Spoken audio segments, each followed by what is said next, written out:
What's going on, Buff Nation? It's your guy, Harry Billion. Welcome to TLP Sports Club. This is Monday Night Football on TLP Live. I am your host, Harry Billion. So welcome to the show, guys. It is Monday night. Let's talk football. Let's talk Colorado football. Let's talk about it all. How about that? How about that? Let's talk about it all. Let me go ahead and put on my southern drag accent. How about that? Let's go ahead and talk about. We finna talk about it all right? We finna talk about it all. How about that? Hey man, welcome to Monday Night Football, Colorado Springs, Colorado football. The Buffaloes. We talk about it here on this channel. So there's a lot going on in college football right now. Basically, there's not a lot going on in college football right now, but there's a lot going on with Colorado in football. Travis Hunter's on the cover of EA Sports. We got the bowl. We got Ralphie, the girl, our mascot. She's going to be in the game. They're doing special. They're creating special rigs to make sure that they capture her essence. Colorado is just winning. I mean, there's not much you can really, you can really hate on. You're just going to have to fall back and just enjoy the show. That's just what it is. But just not too long ago, we got breaking news that Colorado actually sold out its season tickets for the second time or the second year in a row. That's a lot of winning, don't you think? For a 4-8 team? A team that really haven't accomplished anything? A team where everybody's leaving? Nobody wants to stay here? And then when people leave, some of them are giving interviews and disparaging the program. Oh, he's treating us like this. They're treating us this way. People are not giving away their NIL enough. I mean, what else can you say? When you are the creme de la creme, guess what's going to happen? A lot of people are going to come for you because everybody wants that spot. It's like in boxing or in track and field. There's somebody always want that top spot. Now, let me just paint a picture for you. Let's say Colorado comes off and wins on the field this year, 2024. We win this year. On top of all the love that we already received, Colorado couples that with a winning season. What exactly do you think is going to happen to the world of football, to the world of sports? I didn't even get to college football yet, to the whole internet. What do you think is going to happen? We're going to break the internet. It's going to go bonkers because Colorado is actually doing something that a lot of schools hope and wish to do, but it's just hard to do because what Colorado is doing requires a personality like Coach Prime. I don't know that anybody else can duplicate this. I mean, there are really good coaches in college football that they develop a really good program and kids go there. They have a nice little rotation from college all the way to the NFL. They got that going. But Colorado is a lot more than that. Colorado actually provides a lot more than just that. Now, keep in mind that Colorado is FBS. That's Football Bowl Subdivision. That's the top. That's the creme de la creme of college football. That's the top tier, right? And Coach Prime just got here. Coach Prime just getting here means that little pipeline to the NFL that he's already kind of started when he was at Jackson State, that little pipeline that he's kind of, tinkered with a little bit with a couple of the players that left Colorado that were invited to camps, that signed contracts to camps, that little pipeline is actually going to bust wide open come the 2024-2025 NFL draft season. So I want to talk about some of that tonight. we're going to bash in the glory of this season tickets and what that means, right? We're going to bash into that. But I want to talk a little bit more. We talked about it a couple of shows ago, and I did promise that we were going to get into it. But I think, we had some drama going on, and I was so excited about that I forgot to really tackle what it looks like for Colorado players in 2024, the 2024 NFL draft, what that's going to look like. So we're going to talk about that. If you want to join the show tonight, join TLPlive@gmail.com is the email that you email, and then I'll send you a link for you to come onto the panel, and we're going to talk about it. The email is right there on your screen. It's joinTLPlive@gmail.com. It's real easy. joinTLPlive@gmail.com. It's on your screen right now. If you are able to write it down, just go ahead and write it down, and then you can call in. If not today, on another show. But this might come off the screen later on, depending if I have anybody calling in or not. If I go solo, come on now. My energy is crazy. I can do this by myself. I'm just saying. Okay? I can talk for days. I'm just blessed with talking. Gift of gab. That's what they call it. But yeah, I want to dig deep into that, the whole college football draft of 2024. I think it's 2024 draft. Because the way that the years go is kind of weird, because you start off with one thing and then you kind of end the football season in January as opposed to 2024. You know what I'm saying? So it's kind of weird. So I think it's the 2025 draft. I think. Y'all correct me in the chat if I'm wrong. All right? Y'all correct me, but I think it's going to be the 2025 draft if I'm not mistaken, because we just had the 2024 draft. Yes, that's right. We just had the 2024 draft. And the next time around, because you got the college football playoffs, championships in January, and then that whole time we get the draft. Okay, yeah, so 2025 draft. All right. So, but the constituents, like in the chat, y'all, I know y'all saw the breaking news. I know y'all saw the things on Twitter or on, I put it out on the community page. I wrote up a little commentary about it, and how the haters are going to really hate this one, because we have no business doing this. Okay. Colorado has no business like selling out season tickets, especially when they try to disparage you. I know you don't think so, but I know this media game. Just trust me sometimes. Okay. Like my record here is like not in the 90 percentile on the things that I say that actually do happen. So the people around here starting to trust me. So if you're new around here, just trust Harry B. Just hit the subscribe button, sit back and relax. I got this. I got you too. Don't worry. The stuff that I spit here, trust me, 90 percentile almost all the time is correct. But I tell you, because we ain't got no reason, we ain't got no business being a losing team and just getting all of this love from business, from the business of football.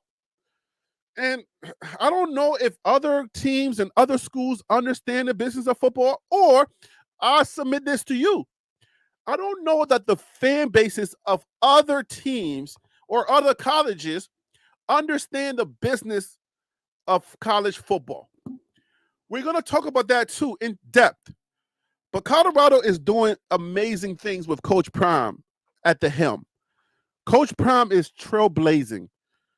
Coach Prime is doing something amazing that should be celebrated and not stomped on. I'll give it to you. All right. There's a few things that he stepped on himself. I get it. He stepped on a few things. All right. I'll give you that. But we got to move on off of that.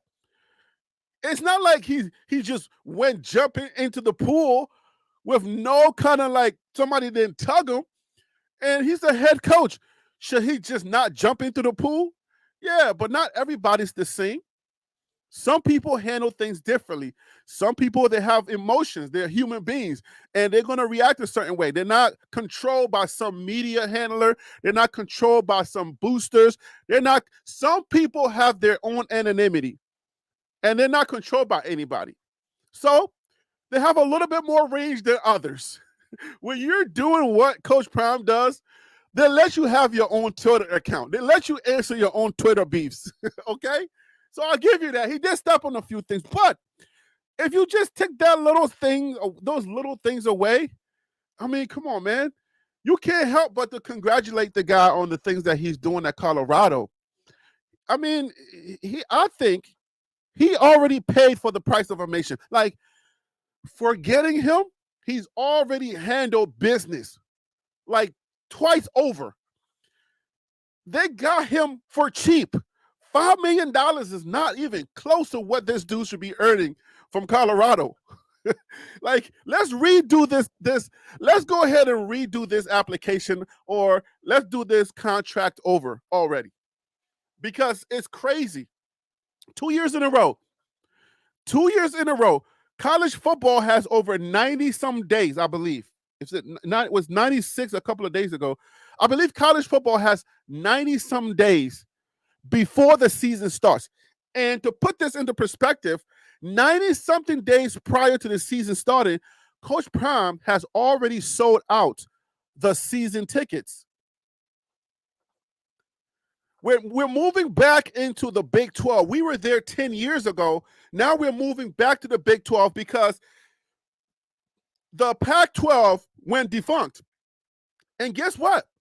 For those of you who are new to college football, well, just like me, I'm not new anymore. I'm 1 year old, so I'm old now. And I think my years are leapfrogged. You got to triple my years because I'm a content creator that has to read a lot of things. So now I'm like way advanced past some, like the regular fan. My knowledge base is way above a regular fan now. I'm not 1 year old content creator in college football that reads a lot. There's no way. Like, I'm like 5 years down the road now. But I say that to let you know that when it comes to records, when it comes to selling season tickets, when it comes the things that you do and the way that you do it, fans flock to winning teams. I know people like to make fun of us because we call ourselves BWBs around here, right? Bandwagon buffs. People like to make fun of us. But guess what? People flock to winning teams. All of those people that show up, or all of the fan base that show up to Alabama and to Georgia every year, it's because they're winning. People want to be part of a winning thing. So if you're winning, people want to be part of that. So why is it that Coach Prime hasn't really won much, but yet so many people want to be part of this? So many people are clamoring for the content that we create every single time or every single day. My channel and other channels, we look for content, Colorado content, to create every single day. And it's not like the content is decreasing in numbers, right? In viewership. No, it continues to project upwardly. Like, Colorado content, depending on how good you are as a content creator, as a communicator, right? Even the people that are not good at communicating, even the people that are creating like their AI, content, is now getting a lot of views, and the views are projecting upwardly. Like, no face AI voices are now gaining a lot of momentum with Colorado content. That's because of Coach Prime. And with that kind of attention, you're going to get a lot of people hating on you. Some of the hate is not even warranted. Like, I promise you, if you ask some of the people that hate on Coach Prime, just ask them, just don't get upset with them when they say something hateful. At this point, you can just laugh at it. Like, at this point, I don't even know. I just laugh sometimes. When I get the hateful comments, or that, like, just a detracting comment, at this point, I just laugh now, because I'm like, okay, so, like, and then I'll just ask you a question. Like, okay, so what exactly do you think? Like, why are you laughing? What is the laughing emojis about now? And I don't know that people can really articulate why they either hate or detract from him. And it's only going to continue to happen. Now, this year, Coach Prime starts winning. It's over. But the things that Coach Prime is actually doing, I promise you, man, I promise you, I'm not going to get racial, But I promise you, I promise you, if this guy was one, not so boastful, not so boisterous, not so out there, if he was like one of these guys where he wasn't a showboater, you know what I'm saying? Because Coach Prime is a showboater. He's the type of guy that if he does something, he's gonna let you know, like, yo, what it is, son. You know, he's like, it's like he should have been. Is he from the East Coast? It's like we do on the East Coast. We joan. We joan on people for no reason. Like, that's what we call it, joning. We joan on you for no reason. Like, we see you walking. This is not much in the South. When I went to UNC Greensboro in the South, people didn't really care about joning. But on my side of town, in the DMV where I grew up, on my side of the East Coast, like, we fire you up. If we saw you wearing something that wasn't like the right thing, we were like, yo, did you wake up like that? I don't know. I mean, I'm more mature now, so I don't do it anymore. But I guarantee you, the kids in high school right now, I thank God that I didn't grow up in their time. But they were just joning on you for no reason. I feel like Coach Prime got that Jones spirit. I feel like Coach Prime, y'all call it roast today. We call it joning in Maryland. In the DMV, we call it joning. And and if somebody joned on you or roasted you, we would say you got carried. All right. Oh, he carried you, bro. Yo, he carried you. What you gonna do? What you gonna say? Yo, you just got carried. I don't know if they're still saying carried or Joan. I know they say in the Philly too, they say the joning or you joning. But I feel like Coach Prime was one of the best roasters or joners that there is. And he didn't let it go yet. He's still a player. But the crazy thing is, when he was playing, he didn't really do a lot of roasting. He just let his playing do the roasting. But he knew, like, he would tell you, like, bruh, I'm about to score on you. And then he'll go out and score on you. So he's still doing that. But that's his personality. And I believe that's why a lot of people are drawn to him, because he has that youthful energy. He just speaks his truth. Whether it's right all the time or not, you can be the judge of that. But I think people are drawn to him because he's so open. He's so open and he's so honest.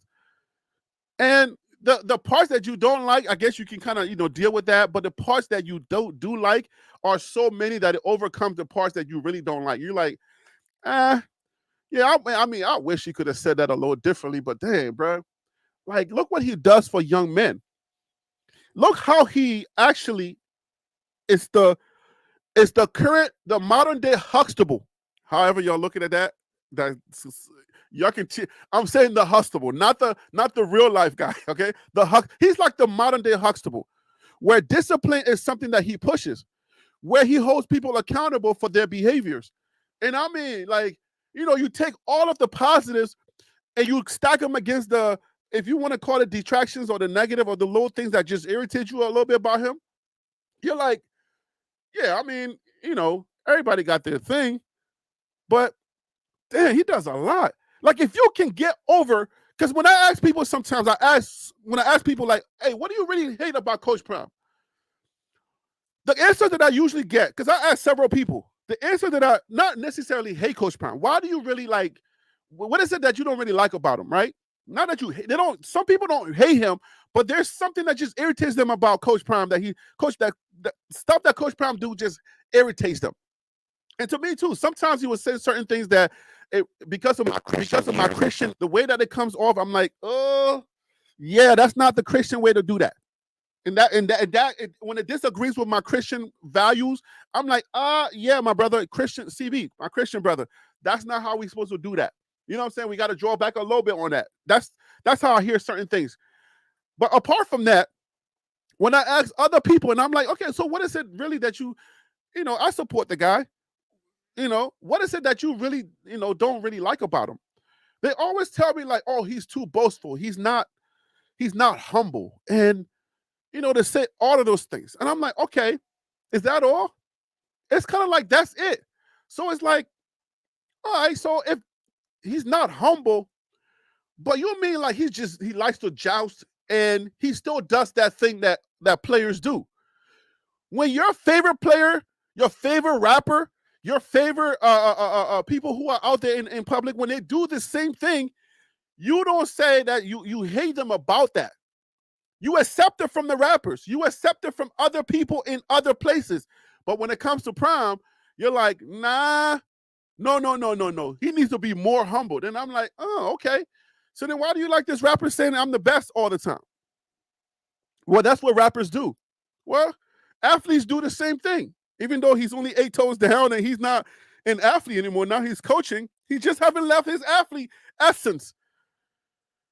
But Coach Prime is doing a lot of great things that we, as people, we need to support. A lot more people need to support. And I'm reaching out to certain people to let you know you're missing history because you're not accepting of the process. You're not accepting of the growth in the man. Everybody got to grow sometimes. Even Shador, like when he heard, he responded to Gavin Could online. He was like, people are telling me, hey, I need to take the high road. You see what I'm saying? Like, so it's like, people have their own ways, the way that they would do things. But then, there are people in their corners that be like, nah, don't even trip on that. You don't even need to respond to certain people. So they're taking it into account. So I appreciate the growth. But the thing that some people, not you, but some people don't want to do is, regardless of the growth, they're never going to accept it. That's why I submit to some people and I say, man, you're really a hater because you're not even accepting the growth.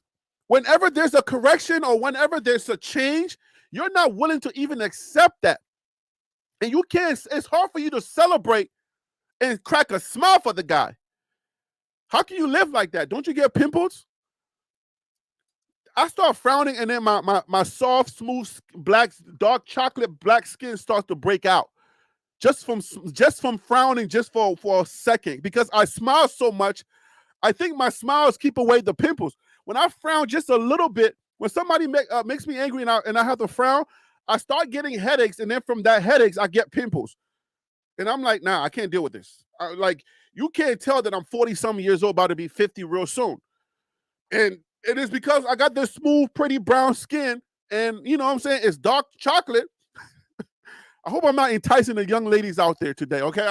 I got this, this fitted shirt on. I don't want to entice any of you young ladies. I'm a Christian man that has to make sure that I keep the standard, all right? Because the standard is the standard. I'm so full of it. I am so full of it. Oh, man. Yeah, but, I have this smooth, dark skin, so I got to make sure. Oh, man. But why, you can't crack a smile. 2 years in a row, sold out tickets. 2 years in a row. Let's talk about Colorado, man. Let me make sure that my people are, Oh, man. Give me 1 second, guys. So you can celebrate 2 years in a row for a coach that came from an HBCU and came to a Power 5, hasn't really put up a winning season, could have had it, haven't really put up a winning season, but continues to win off the field. If you cannot find yourself to crack a smile on that, if you can say, well, yeah, that's pretty good. Like if you can't bring yourself to a point where you can say, yeah, I mean, the guy ain't my favorite, but yeah, that's something he's doing over there at Colorado. If you can't do that, then you might be a hater. You might be a hater. Because regardless of how much we dislike somebody, if somebody does something nice, like even if your favorite team was playing somebody that you really hated, if they made a shot that was just like crazy, that jumped up in the air, about to come down, did a backflip and threw the ball back in the air, it went off the ceiling, come down, hit the floor, and then went in, you'll be like, All right, I don't like dude, but that was a nice shot. Like, all right, cool. Dang, that was nice. If you can't bring yourself to do that when Coach Prime wins, you might want to start thinking about what category you want me to put you in. A delusional fan, a triple D, Dion detractors. All right, delusional Dion detractors, or just a plain hater. I don't know, but Coach Prime is winning. Coach Prime is doing a lot of great things. And when I say that, sometimes it makes it like some people just don't know how to take it. And when I do these videos and I go in and I say, hey, Coach Prime has done it again, people will come on the comments and they'll just like, they wouldn't know how to take it. What has he won? He ain't won nothing. You're all excited for no reason. Wait till he wins. And then when he wins, those same people, I guarantee you, those same people are going to come back and they're going to start saying, he only won because, like, fill in the blanks. He only won because. I haven't even said hi. I haven't even taken a breath to say hello to my people here. What's going on, everybody? DC Carson Music, what up with you? Marcel Dunn, hey. Wild Dog, what it do? Hey, Wild Dog, I got your emails, man. And I got those other emails late, too. So I didn't get a chance to respond to them. I didn't know your channel, something had happened to your channel. But my bad, I didn't get that. I got it late. Samuel Flowers, what's up with you? Charles Casey, what up with you? Who else is here? The Tennis Channel, Willie, what up? Shirley Kimball, what's up with you? KMS 929. Phil So Real, what up?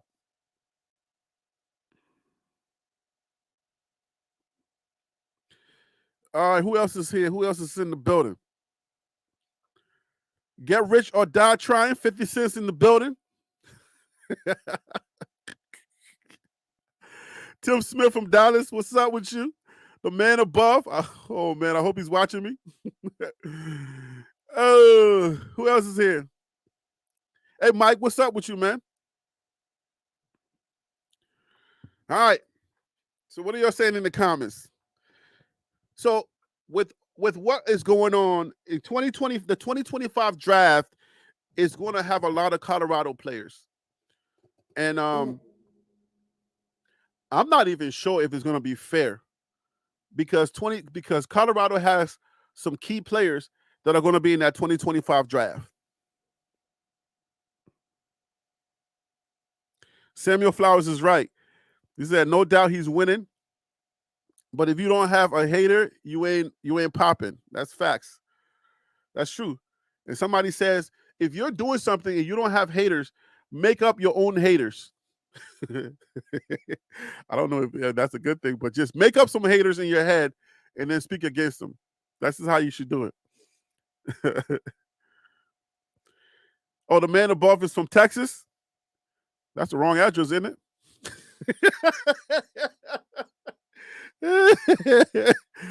Oh gosh. The man above is from Texas. No, he's not. He's never been in America. He was in Africa though. Oh gosh. Oh man, I'm just messing with you. Oh my goodness. The running back, her moments was running back from room has a revolving door on it. What is the standard? What is the standard? I think college football has a revolving door on it. The standard is the standard.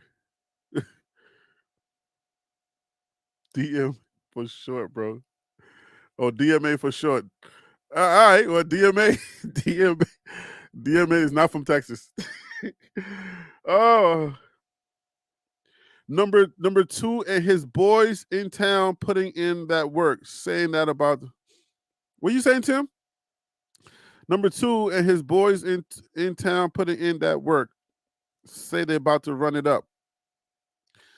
I saw an interview with one of the recruits, and the recruit when these guys when they talk and they understand, I like to hear certain people say certain things Like a lot of the recruits, I like to hear them understand what is going on.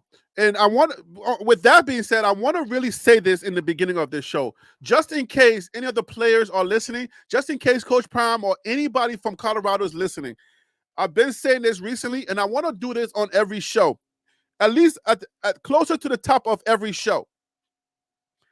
Listen, Colorado, I had a comment. I talked about this in the comments with somebody in the comments.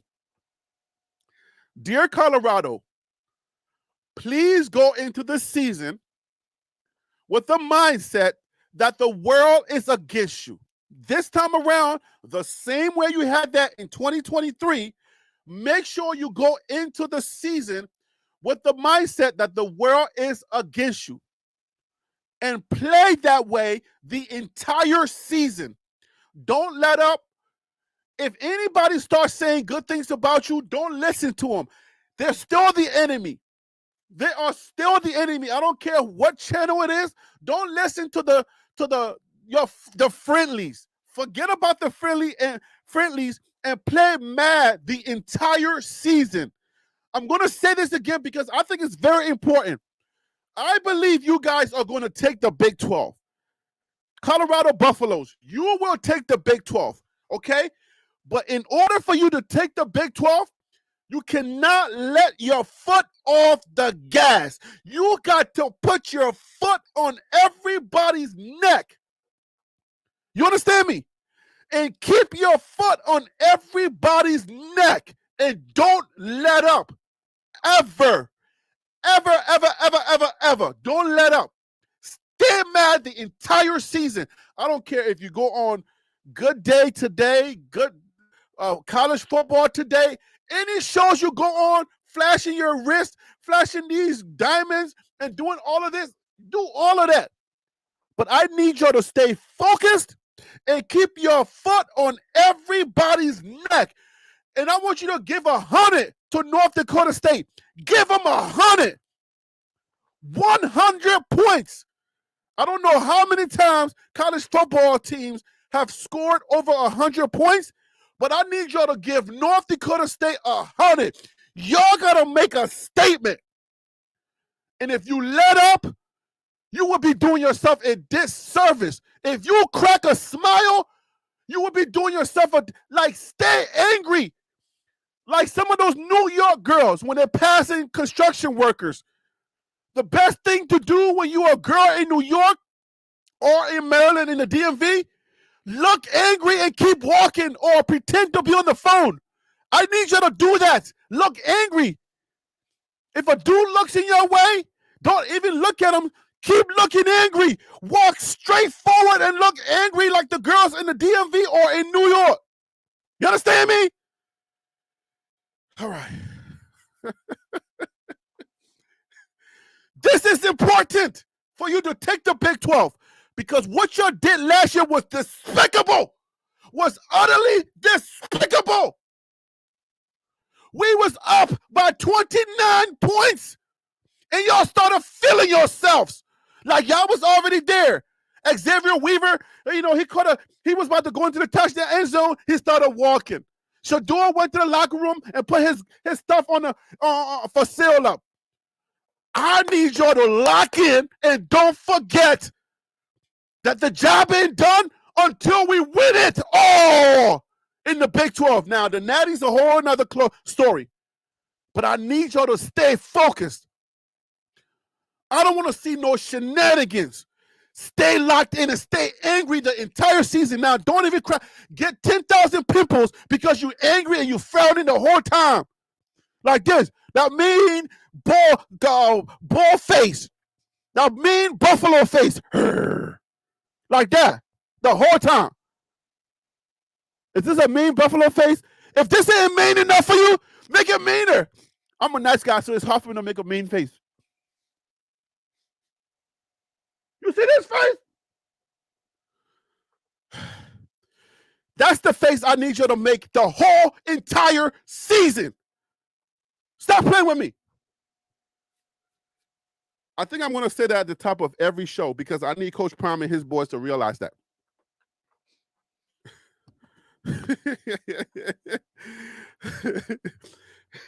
Yo, hey Mike, if they put me in the locker room, I will go there and I will tell them every single game, y'all need to stay locked in. We saw y'all take breaks. We saw y'all relax. It was TCU. Everybody's against us. We started playing like that. We was kicking butt, and then next year, oh my gosh, they're ranked. Oh my gosh, Shador and Travis are gonna be a Heisman. And then everybody started relaxing, like, oh yeah, we here. Oh yeah, we here. We here. We started going on every TV show. I don't want to see no TV shows this year. If y'all go on TV show this year, let it be after the games. Before the game, we ain't going on no TV shows. If y'all got to do that, fine, to sell tickets or to do whatever, okay, fine. But y'all better stay focused and keep this face. Y'all better keep this face. Well, maybe not this face, but keep a mean face. You hear me? I can't scream that enough. Phil So Real, what's up with you, man? How you doing today? I'm doing well, man. Oh, Listen, keep the blood pressure down, please. We need you here, sir. how you doing today, man? Sorry, I didn't hear you. I have my microphone.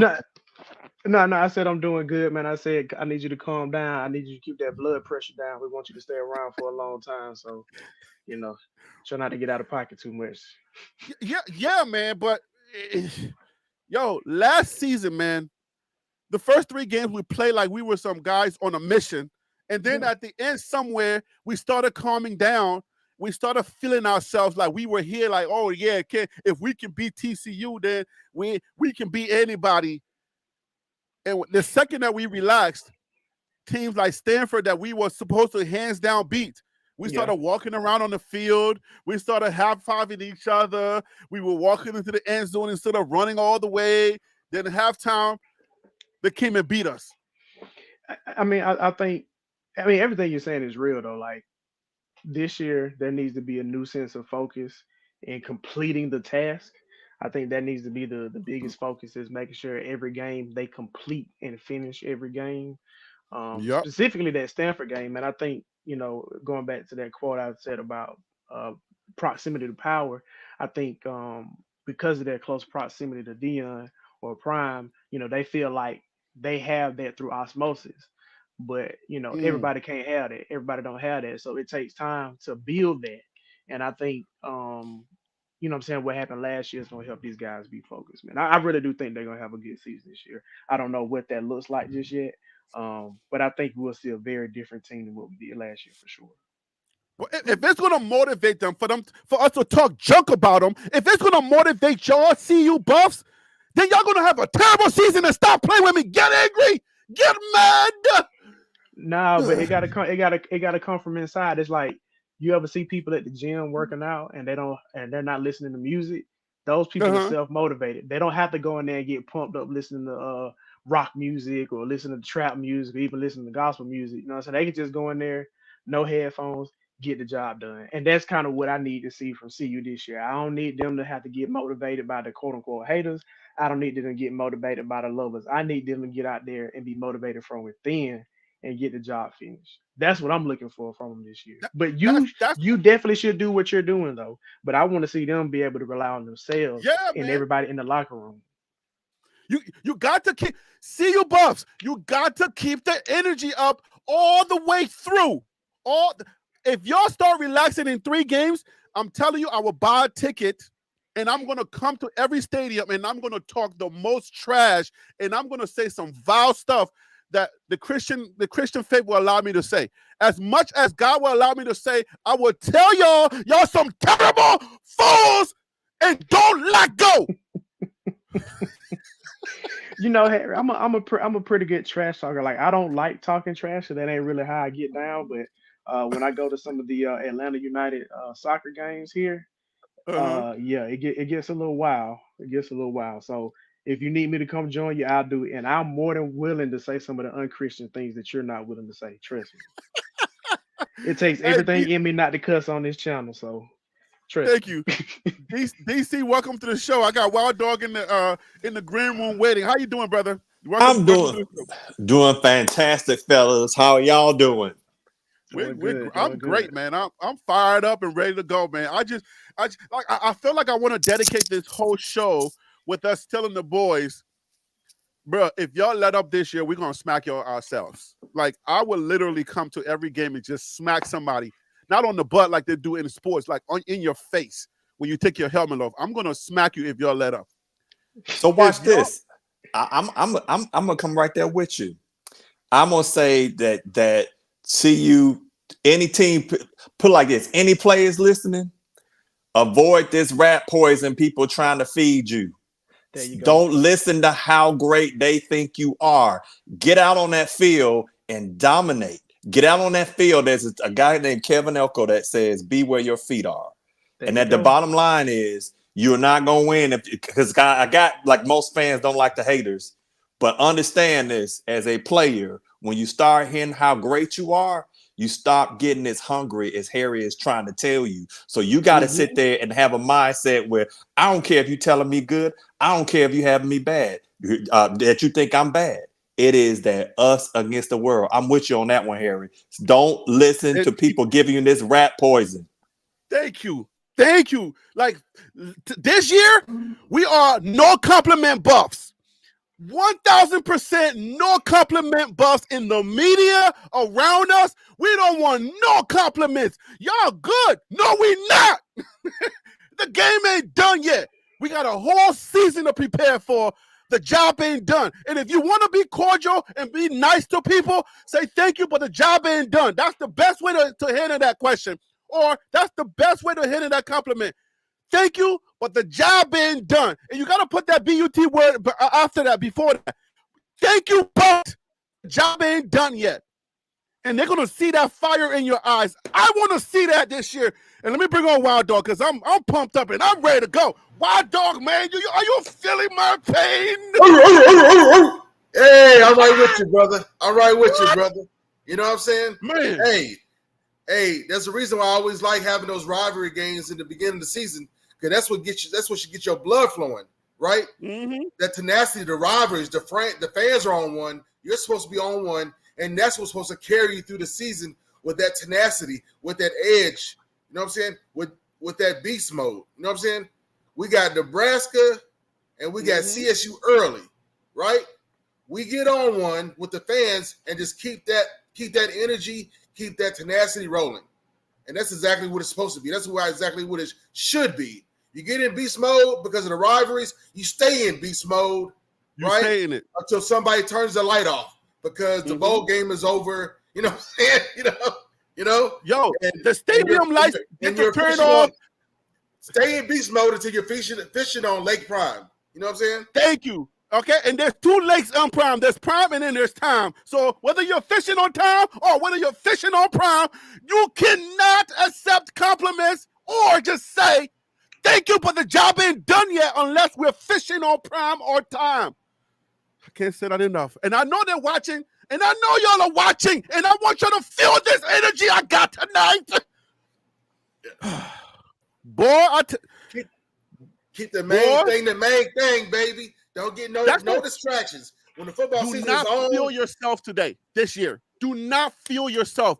And you know how easy it is to feel yourself? That's when, let's just say, the third game you're ranked, and everybody's saying how you're going to be Heisman.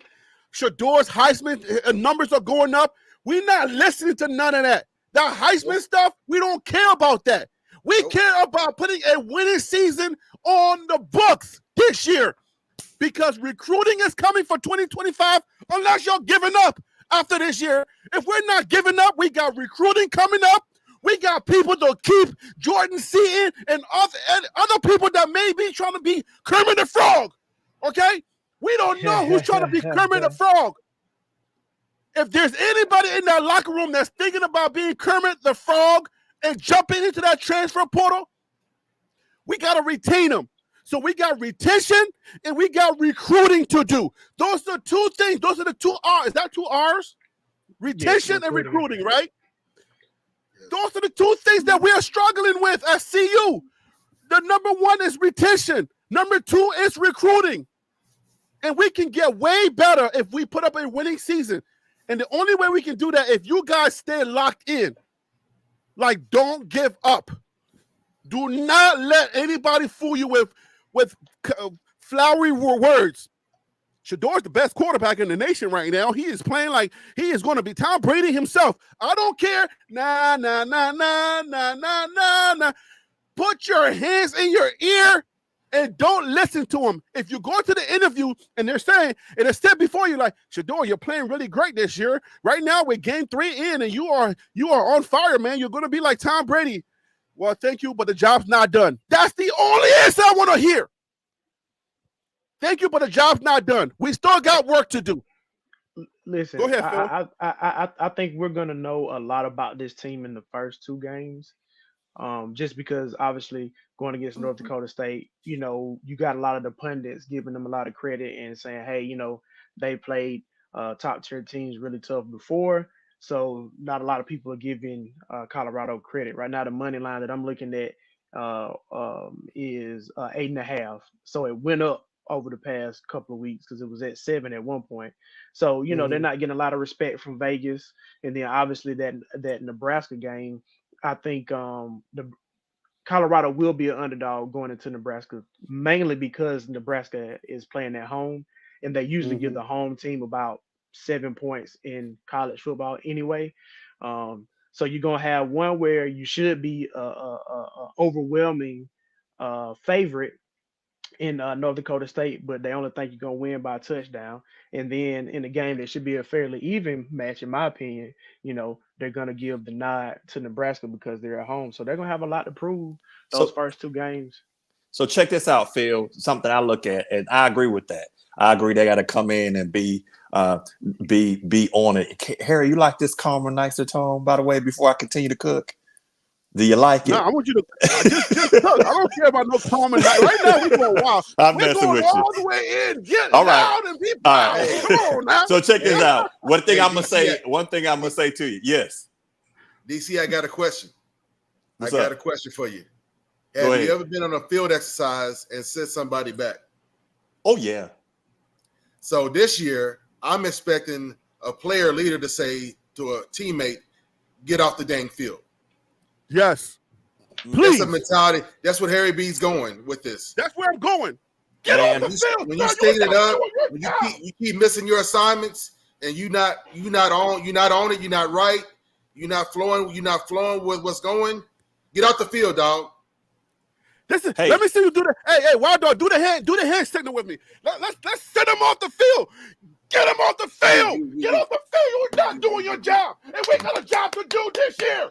Right, but what I'm gonna say, Phil, to you is that in regards to that, I don't think that folks realize what 90,000 people looks like and sounds like at night.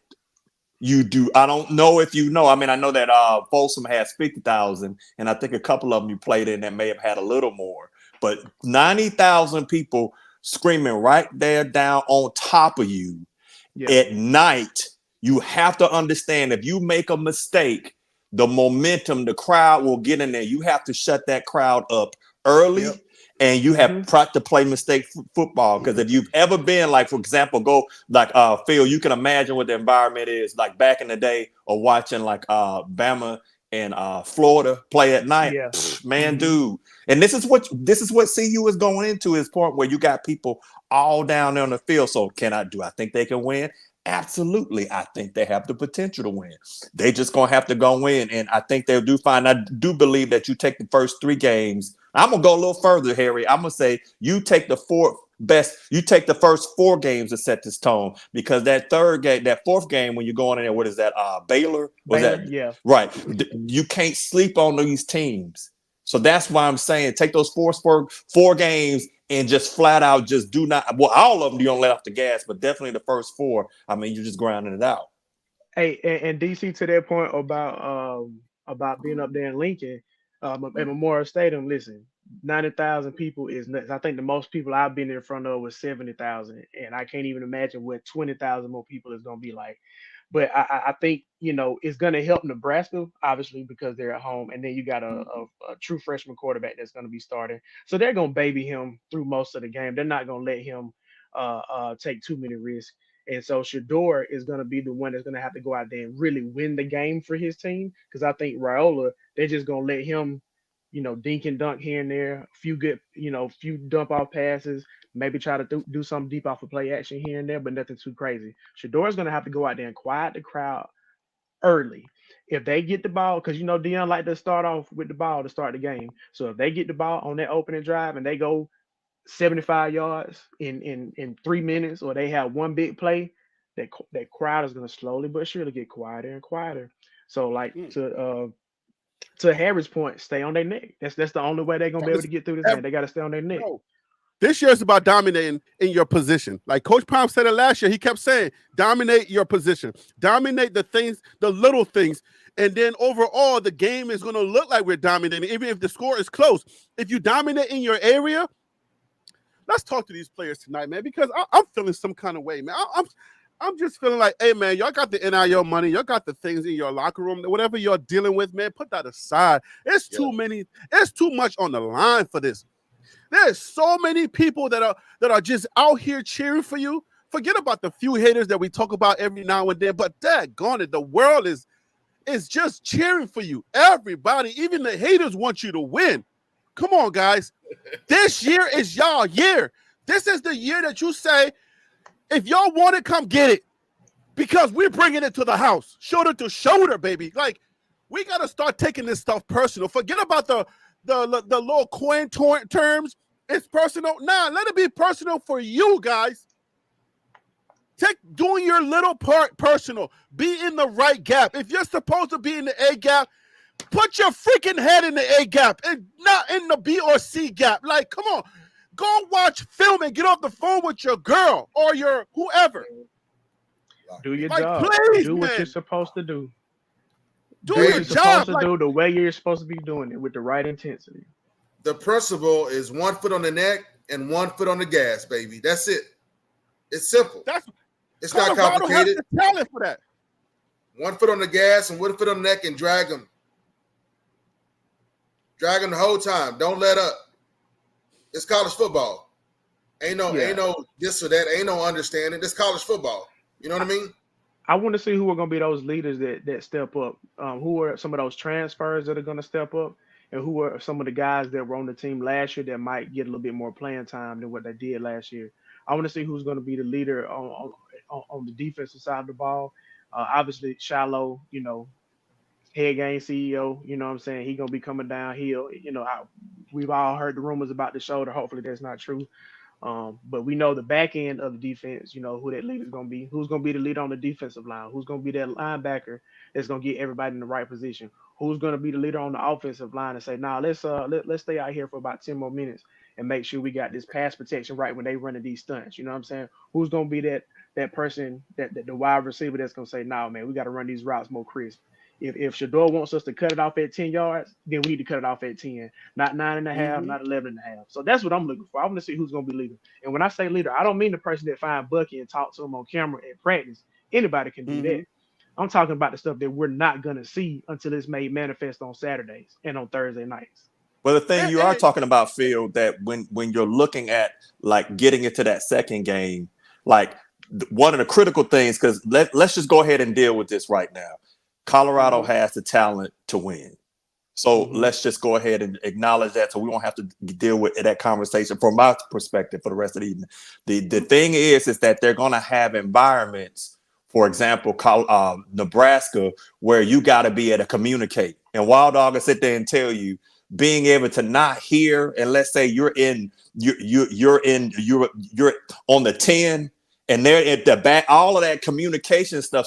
So here's the thing you got to consider is that this is a new team. This is a new place, and all that stuff, route running and things, that doesn't mean nothing if you can't hear, if he can't check into something else. So you got to consider that it's going to be critical with the linemen to be able to sit back, he's screaming or yelling out stuff. Because also, you got to look at it. You're not going to have much film on Nebraska as well. And then as you get further in the year, you're going to get better communicating and you're going to get better in that film study. But that's the thing. I think that they're going to do fantastic. I see you, bro. But I think it's just that they have the talent. It's just that what we're looking for is everything to gel quickly. And I think that can happen. Yeah, DC, because like with the communication thing, like we've touched on it before, it's like when you really gelling and you grow together, you're able to communicate without talking, right? Mm-hmm. Or even without overt signals, right? Everything you've gelled, you've been conditioned, you've gone through fires together. That's almost understood. You know, everybody's on the same page. You know, you have that spiritual connection, your energetic connection, you know? And then on the practical side of it, man, in Lincoln, dude, I mean, this equipment is not new. This is old equipment, right? Football is an old man, old heads game, right? If you can think about games you've seen when you see the quarterback go like this on their helmet, those speakers are no joke, right? Imagine the volume's up, it's right there at your ear, and you have to cover up your helmet to be able to hear the communication. That's what it's going to be help like. this year too, though. So that's reality. This year too. So what DT's talking about is reality. How many times you seen a Tom Brady or somebody go like this? Oh, and then so they can just hear the play. That's real. I believe, and I want to stay on this line real quick to keep talking to these students. Please do your job. Everybody got to do their job. Every single one of y'all got to do your job. Y'all got to do your job. Just do your job. And I think doing your job starts with knowing what your job is. Mm-hmm. I think that's very important that you know what your job is. So if you just got there and the playbook is looking a little fuzzy to you, like you're seeing ghosts, speak up, bruh. Like, you ain't got to be the smartest person on that team to be the strongest person and the most willing person. If you need help with the playbook, bruh, ask your teammate, bruh. Like, what does this mean? Don't pretend you know it. Then when you get out there, you're running the wrong gap. Like, bruh, y'all speak up. We're talking about, and then when we're talking about leadership, we're not just talking about the starters. Leadership can come from the back, like Coach Palm would tell you guys. Mm-hmm. If you're on the sidelines, and you see something, all right? If you see something and you're on the sidelines, like, nah, bro. I saw you just run the wrong route. What's up? You got to say something. Coach Palm would notice you. I promise you. Hey, bro, you just ran the wrong route, bro. That's not what we do here. Holler at your guys and hold them accountable. Don't try to shame them, but try to hold them accountable so that everybody can be on their P's and Q's, because this year, there's a lot on the lines. I want to talk about in a little bit how many of you guys are going to be in the NFL draft, or how many of y'all going to go to the combine, get invitations. I want to start that conversation, but it's going to start on the field. It starts with you guys watching tape and understanding your job.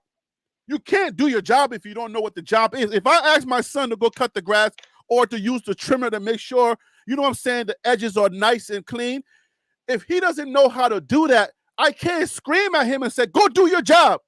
Right. Because he doesn't know what the job is. But if your coaches, if all your leaders are telling you what your job is, and you're so busy in the clouds and you're thinking about NIL and all these things, and you're not focused on what your job is, when somebody tells you to do your job and you get angry, then you need to sit your butt down, because ain't no time to be talking to a knucklehead. We ain't got no time for that. Stay soft marshmallows. And you got to have assignment football. Like, I'll give you an example here, like assignment thing, and Wild Dog will definitely, all of you are like this. So when you are flying, when I was an air calves pilot, I mean, you have all kind of guns and stuff like that. Here's how it worked. You had to know what your left and right person was doing. And that when you got to a place, you had like the training, the standard was you have to be on time, on target, plus or minus 1 minute. Now, if you come in too early, you could die because they're shooting field artillery in there. And I mean, you don't want to be in the sky when big bombs are coming. But if you come too late, you give the enemy enough time to stick their head up. Yeah. Why am I? And so therefore, now you lost all the initiative that you gained. So that's when you're looking at Colorado, that's what I'm looking for, is that exactly what Harry is saying. We're assignment football. We're hitting them right in the mouth constantly. We are not I want that head to be down where they go, man, do not throw this ball across the middle one more time, because I done lost my mouthpiece. Every time they done hit me, they smacking me in my face. do not throw that ball to me across the middle where it's almost like it's the Death Star is in the middle of the field and you better not come. And I think if they get that mentality, because folks are going to be coming at them, if they have that mentality where you come in there and just have people just like really shaking in their boots by around them, like that first couple of possessions, you got to get in their head, because that's like Mike Tyson used to beat folks by the first round, before the first punch. You look at their eyes, they're scared. Yeah, so that's what I'm saying. And this is the thing too. Nobody right now is afraid to see you. Everybody's gonna give them their best shot. So Colorado can't sleep. They can't sleep. They have to prepare like every game is their Super Bowl, because it's every other team's Super Bowl. Because I don't see anybody on their schedule that is gonna have a game that's more prominent than the game that they're going to have against CU. Maybe right. Depending on who Nebraska plays, they might. Let's see, they play Ohio State, so maybe like the Ohio State game might be a little bit bigger for Nebraska, because at least it is a conference game. But everybody else on their schedule, CU is going to be the hot ticket when they come into town or when they go to CU, because they know they're going to get some primetime television.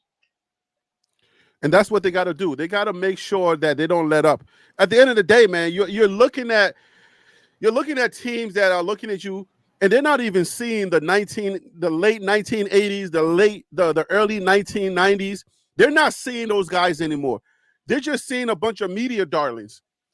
If that's what y'all are, then y'all let us know that y'all just a bunch of media darlings, that y'all some cute dudes with bling bling on. If that's what y'all are, then stop pretending y'all playing football out here, so a lot of us can just rest and stop pumping y'all up. But if y'all say y'all some real football, then try to harness the energy. Go back and watch the tapes of the 90s where Colorado, if you came to Folsom Field, I was in Liberia. I had just got here in America, and I knew about Colorado football.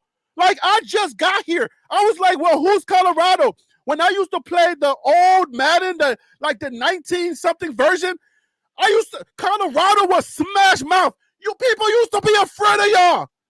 But the Buffalo is like Buffalo chicken wings right now. Like, I'm telling you, like, the Buffalo is Buffalo wings. Y'all not even the scary Buffalo that people used to be afraid of.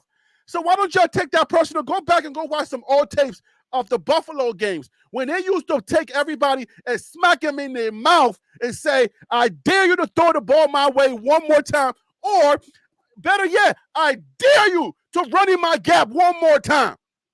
Lyman, Jordan Seaton, Tyler Brown, Khalil Benson, the Black Bully. I dare you to do that again. I'm telling you, that y'all gotta have this energy. We can't have it for you because we're not there. We're gonna give y'all the support in the stadium. Y'all know we showing up. Season tickets are sold out because we believe in y'all. Y'all gotta come up here. Y'all gotta play. Forget about the NIL talks. Forget about everything else. I don't care where anybody tells y'all, whether y'all ranked or y'all not ranked. We're gonna play every game like we are losing. Like it is all, like we lost all 6 games. Our final 6 games we lost. It's gonna be like that every single game this year. I'm about to lose my voice. Somebody else talk, please, because I'm about to lose my voice. And Harry B, all the time folks be like, oh, y'all old guys, these young guys, you're gonna reach these young guys with that narrative or preaching at them or whatever. But Harry B, you hit on it, right? It's a lot on the line. It's a lot on the line. You done worked hard. You done given your body, your life, your commitment, And so, I figure it's at least 110, maybe 120 mil on the line. With all the potential guys coming out this year, after the season, I mean, who's going up for the draft, who's going to get picked up the morning after. Money's on the line, dog. Tens of millions of dollars is on the line. I will tell you that you ain't nobody giving you nothing. Ain't nobody giving you nothing. You got to go and get it. You got to lay it out on the field. So when you go in there to negotiate your contract, they coming at you proper. Money, real money, tens of millions is on the line. Real talk.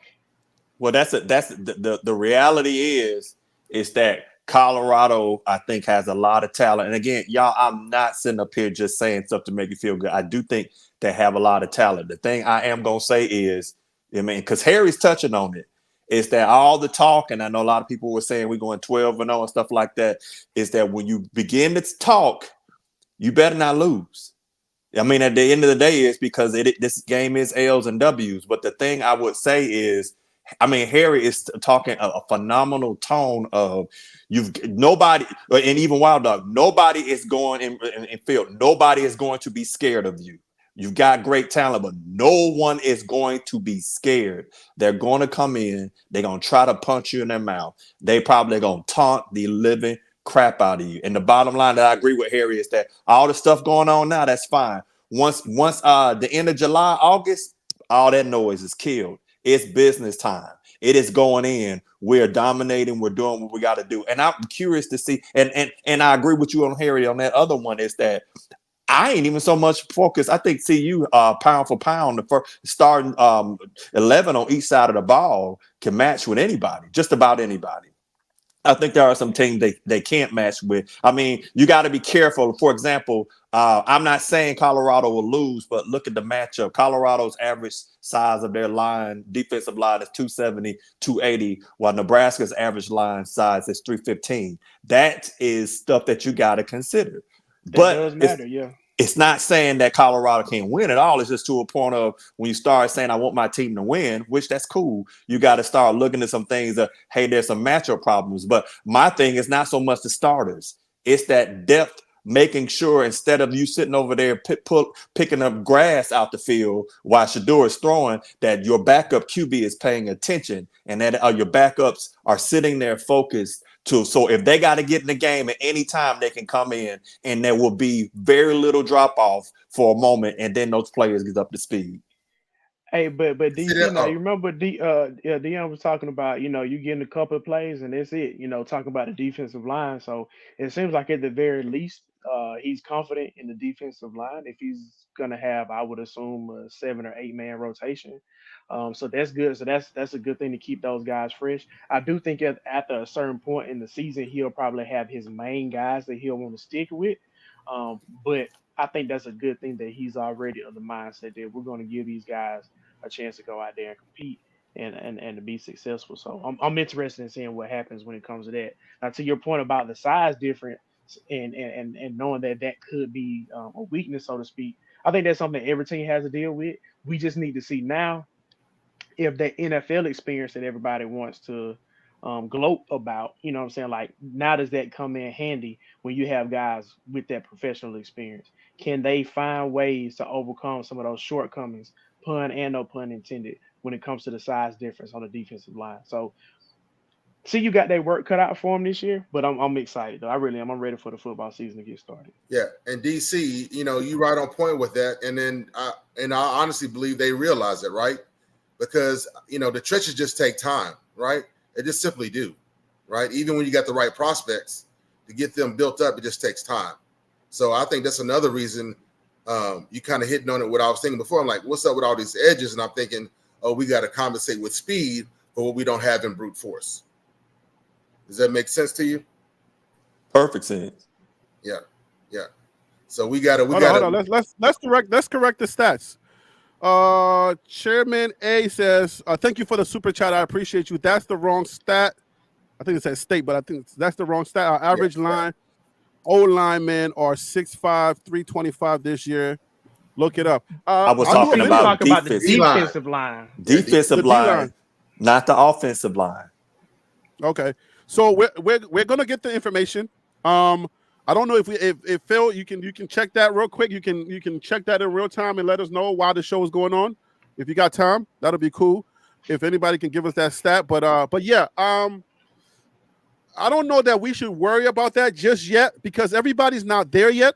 So I want to keep the videos that comes with the specific roster stats and all of those things. I always put that on my channel during the season, but it's got to be closer to where we only got right now we know who's on the team. It's close. Yeah, we want to really know who's on the team because guys are still froggy. And I'm glad you said that, Harry, because I got to the point really 2 weeks ago where I was like, man, I grew up, we don't count our chickens before they hatch. And I'm just like, I don't really care until they've landed. You know what I'm saying? Until they've landed, let them land. I'm got to the point where I got to adjust to the new age. It's college free agency. I'm like, I'm really not, I'll look at it because I like looking at players. I like looking at prospects. But as far as CU, as far as my team, I'm not even counting you, dog, until you've landed, dog. You know? I need to see you landed and with Coach Mo's foot on your neck. That's what I need to see. And I'm like, okay, we green light. And I want to say a shout out to all the creators in the Coach Prime space that really helped to sell these tickets. I want to, you know what I'm saying, we're forgotten a lot. People don't really, you know, put too much respect on our names, even though we, you know, they get most of their news from us first before they go to anybody else. I want to say shout out to all of the creators. And because if it's not because of you, you know, and the parts that you play, you know what I'm saying, putting the word out there every single day, making sure that CU is spoken well of. If there's any hate, we come on here, we debunk the hate, we do videos, and we give you facts, and we say, hey, nah, this is the real one.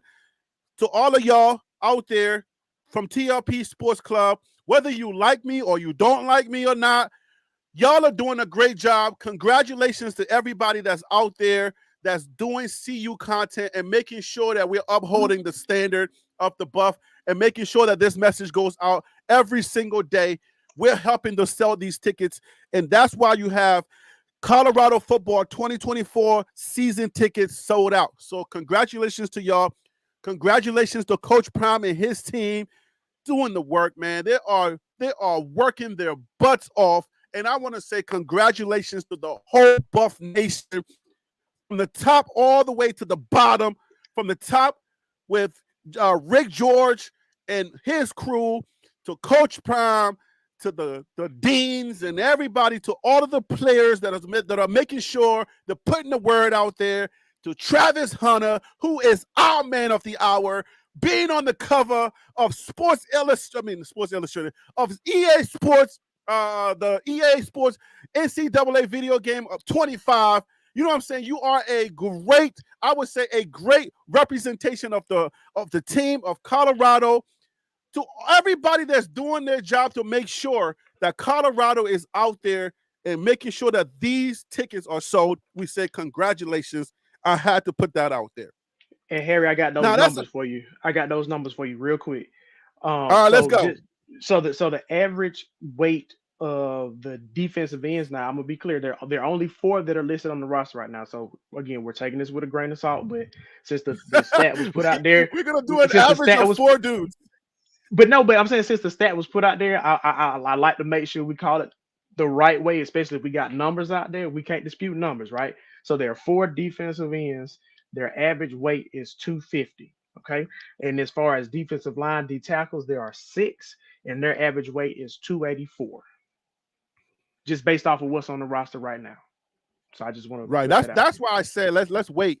Let's wait till we get the team, and we know that these guys, you know, we don't have no Kermit the Frogs.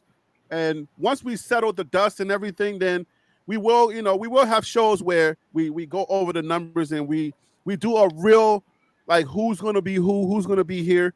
And then we'll be able to do the real thing that we do. We'll do still, what we do. But still, Harry, the principle of what was discussed, the principles are still the same. You know, we have upgrades all around, but we don't have a first team All-American defensive line. You know what I'm saying? So I'm just saying the principles of what we discussed are still hold true, right? So a little bit undersized, but compensating with the speed. Those principles are still going to hold true moving forward. You know. So Harry, the last guy. Hold on, one second, Harry. The last, this is from Elijah Watson. Harry, the last 5 guys that came on offense are 6'6", 252 pounds, the biggest O-line in the nation. So, I don't know about like that. I said, was that 352 or 2? Because 250 for a defense. I mean, an offensive tackle is kind of small. They normally at least like 270. Or 275 or 295 or something like that. Yeah, depending on the guy, but I mean, look, at the end of the Mm. day, it really don't matter. Let's Like, leave that obviously, you're alone. not gonna Let's have a bunch let of you're not gonna have a bunch of Dylan Edwards out there playing on the defensive line, but obviously, you know what exactly, I'm saying. exactly. You know what I'm saying. Right. If they're smaller, they gotta they gotta compensate in other places. If they got But the the, quickness to shoot through the gap, then cool. If they're but shorter, then they got lower leverage. They can get up under the guys exactly, and move them around. So there's ways to work around it, but it and does that's matter. But you can work around it. the comment I was gonna make was like, I mean, that's Sap's approach. We got what we got. We rolling with what we got. His focus is on technique, regardless of your regardless of your physique, regardless of your power level, your speed level. Let me make sure you're working on the right technique. Let me Mm-hmm. make sure you're properly aligned. Let me make sure you know your assignments, because it's all about execution, Yeah. right? Because we know in every sport, some so-called super talented guy, you can all get taken. In the right scenario, you come in with the right game plan and you execute properly, ain't nothing anybody can do to stop you. They're gonna have to deal with you. And that's what Harry's coming in talking about today, is that we need to be dealt with. And that starts with execution, which breaks down technique, alignment, assignment. And do your Mhm. job. Then you can do your job, Yeah, you know? these guys do. These guys do their job. I mean, you can be a little lighter than the next guy, but if you're doing your job, I guarantee you're going to be more effective. If you do your job, the guy, because it's a team sport, it's not like you're out there by yourself. You see what I'm saying? Like, you'll create sandwich opportunities. You know what I'm saying? If you're smaller and you're next to a big guy, if both of y'all put your strengths together and you do your job correctly, it's not to say that you're not going to dominate in what you're doing. So that's I'm just looking for guys to do their job this year. Just do your part. Dominate in what you can do. You know what I'm saying? Like if we take a route runner like what is his name? Caleb Mathis, right? If we take Caleb, that's his name, right? Caleb, if I'm not mistaken. Wide receiver, yes. All right. If we take a good route runner like Caleb, you know what I'm saying? He may not be, or he didn't start last year. I don't know if they're going to start him this year. He may not be a starter, but we know that his mechanics are there. We need more guys like that. So if you run your the routes the right way, if you are offensive lineman, make sure you know who you're blocking. If you are defensive lineman, make sure you know what play is being called, because the play that's being called is also indicative of what the DC is seeing out there. The DC is looking at the whole island and saying, I see this and I see that. I see what's going on, and I'm calling this game based on what I see. So if you listen to your DC and you just listen to the play, you know what I'm saying? So if you do all of that, then what's going to happen is at the end of the day, we all going to be in sync. And then guys are going to start feeling good, because then the plays, we start stopping the run, the pass is being stopped, and then you're going to start looking at white knuckles, or you're going to start looking at scared dudes because you're stopping them too much. That's what happens in football. Football is poetry. Man, You Harry, I'm look gonna at tell you football, something. I'm gonna tell you something yeah, I go ahead. experienced when it talks about technique. When I was going to the police academy, I'm 6 feet. I was about 230 at that time. The guy that they tugged me with, the other biggest guy in there, which I was not. That's not really big, but bigger than most folks. The guy that they paired me with for combatives was a defensive lineman from that had played at Troy for 4 years. And man, let me tell you, the first 3 days, oh my God, that dude mocked me all over the mat. I went home and had to soak. I couldn't move. But the only way I learned to beat him was technique. I still see him sometimes now and be like, man, what's going on? He's a SWAT guy now. But the thing is that I'm saying that because that's what SAP gives you. I am going to Mm-hmm. praise that big time. That point is that he's going to give you that, because SAP was, I mean, just Sap's hands. I mean, that dude's, I mean, if y'all like watched when he played, like how fast his hands were and how he just would move and just be there before. I mean, folk basically was leaving folks standing still. And I'm looking to see that. And I believe you're gonna see a lot of that. I mean, I saw some things as I was watching the spring games. I was like, all right, that's pretty doggone good. But that technique, if they got them like that, and then Coach Sal is, I mean, he's been on championship team.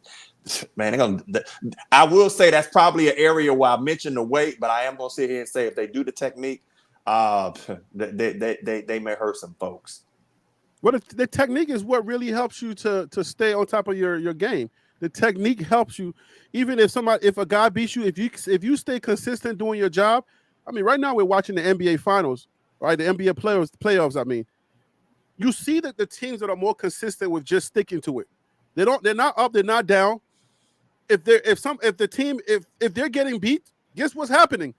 They're staying consistent. When they get down and they start, oh my gosh, I can't believe they just beat us. The guys that are consistent, you can see it in their eyes. They just keep shooting if they're missing. They just keep shooting. If they get beat on defense, you see them run all the way. They're not stopping. You can tell when a guy's getting beat because in his emotions, in his reaction time is slower when he gets beat.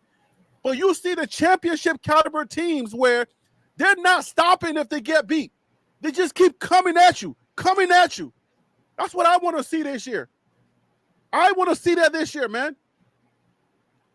Because at the end of the day, man, like we looking at these buffs and we're saying, hey man, y'all do your, we're rooting for you. We're buying all these tickets out here. We're giving y'all the shine that you're looking for.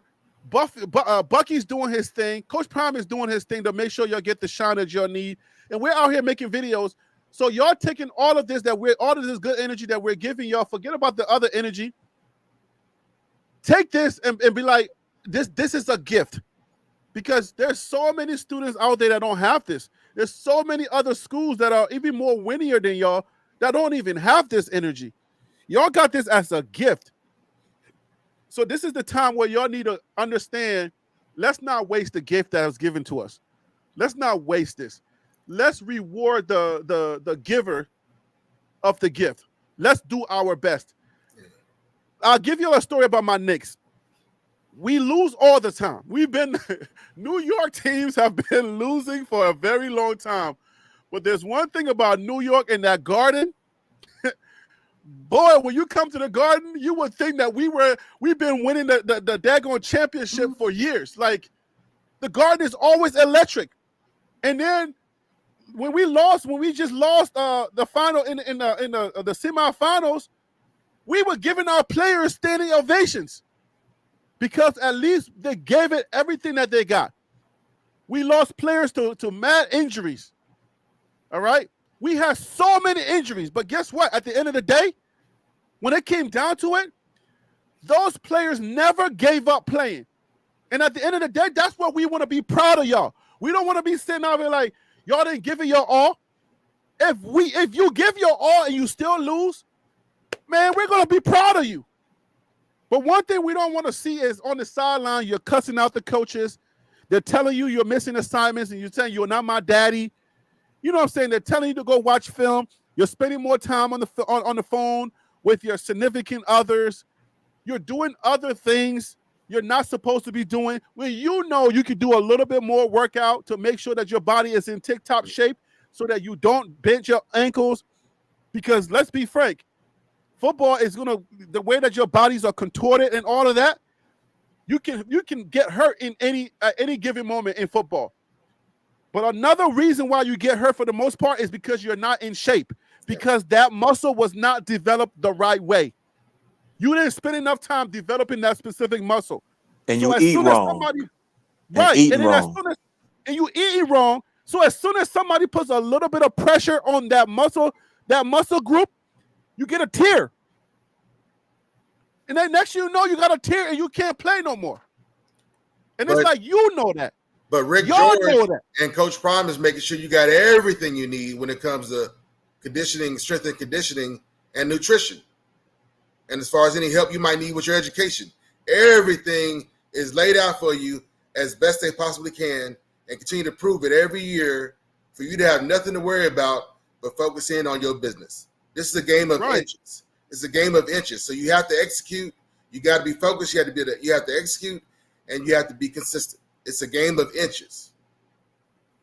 You know?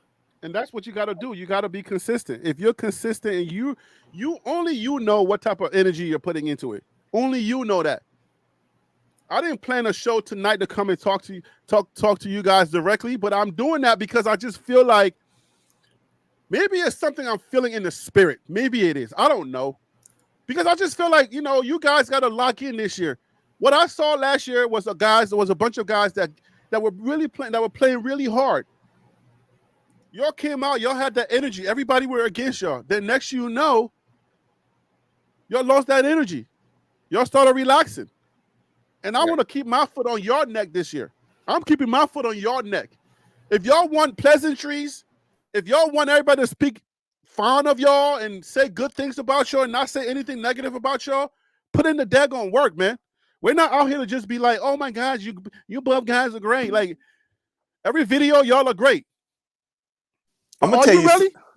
I'm gonna tell you something I noticed about like Travis that he does, because that's something that I would take with my soldiers and it helped them perform. Is that the biggest thing that a lot of young people don't do is rest, and that they don't get the mental breaks. Travis fishing is huge. That's so huge to sit back and say there's something I like to do. Oh, Coach Prime fishing. I mean, the something to get off of the field and just get away and just be out there. And put it like this, I'm gonna tell you, I've seen Coach Prime have the biggest smiles when he's playing game. But the biggest smiles you'll ever see him have is when he's fishing. I mean, when he pulls that bass, and those are things they got to do where they get away from the football, or what we say, get away from the flagpole in the military, and just kind of just go. All right, so for example, you're on a college campus, so of course they chasing girls, but it's to a point where I'm gonna tell you, the players I saw at Bama that chased women did not do well. They eventually got kicked off the team or all kind of stuff, or they didn't make the grades. But those that got the rest, now I ain't saying they didn't do their things when they had the moment, but they could. So if you got balanced teams where even afterwards where they're grabbing each other, hey man, it's time for us to go. We need to go get rest. And then taking away, like you see Travis bowling. Like I said, if you pay attention to Travis, Travis is doing the things that players should do. I don't know about that KFC, but I'll give him that because KFC is good. But he's doing the things that you should be doing. Hey, listen, guess what it turns into? It's sugar, but you got protein in there, right? Depending on what type of chicken they're using, they got protein in there. And if you're working out, and you're doing the right things, you can burn that. You can burn those calories. So yeah, the chicken is not the greatest thing. The KFC is not the greatest thing, but you can burn that off. So it's not like it's not like you're sitting down and you're eating chicken all day like some of us do.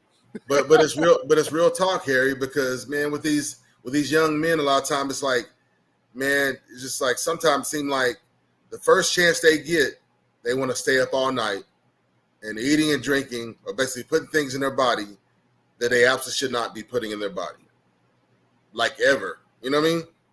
You know. Yeah. So especially during your hey, my bad to all the guys that wanted to. My bad to all the guys that wanted to.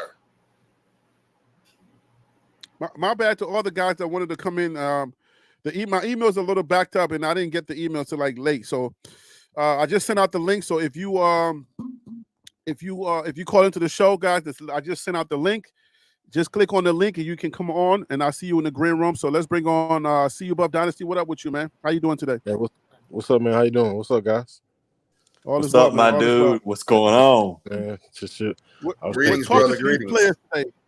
We're talking directly to the players today, man. We are talking directly at them today. Directly to the players. Let's see. Directly to the players today, man. We putting our foot on their neck so that they don't let their foot off the neck of the opponent. That's what we're doing right now. Okay. Like we got to put our foot on their neck. We got to let them know, like, man, hey, man, we're gonna prop y'all up. But enough of that prop up, man. Y'all better come up in here, man, and do your freaking job and stop playing with me, man. Ain't nobody got no time for this, man. For real.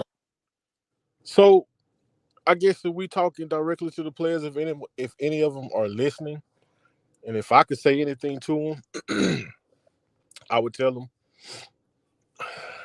in my 46 years, I don't think I have ever seen a situation set up so perfectly for a young man in his football career.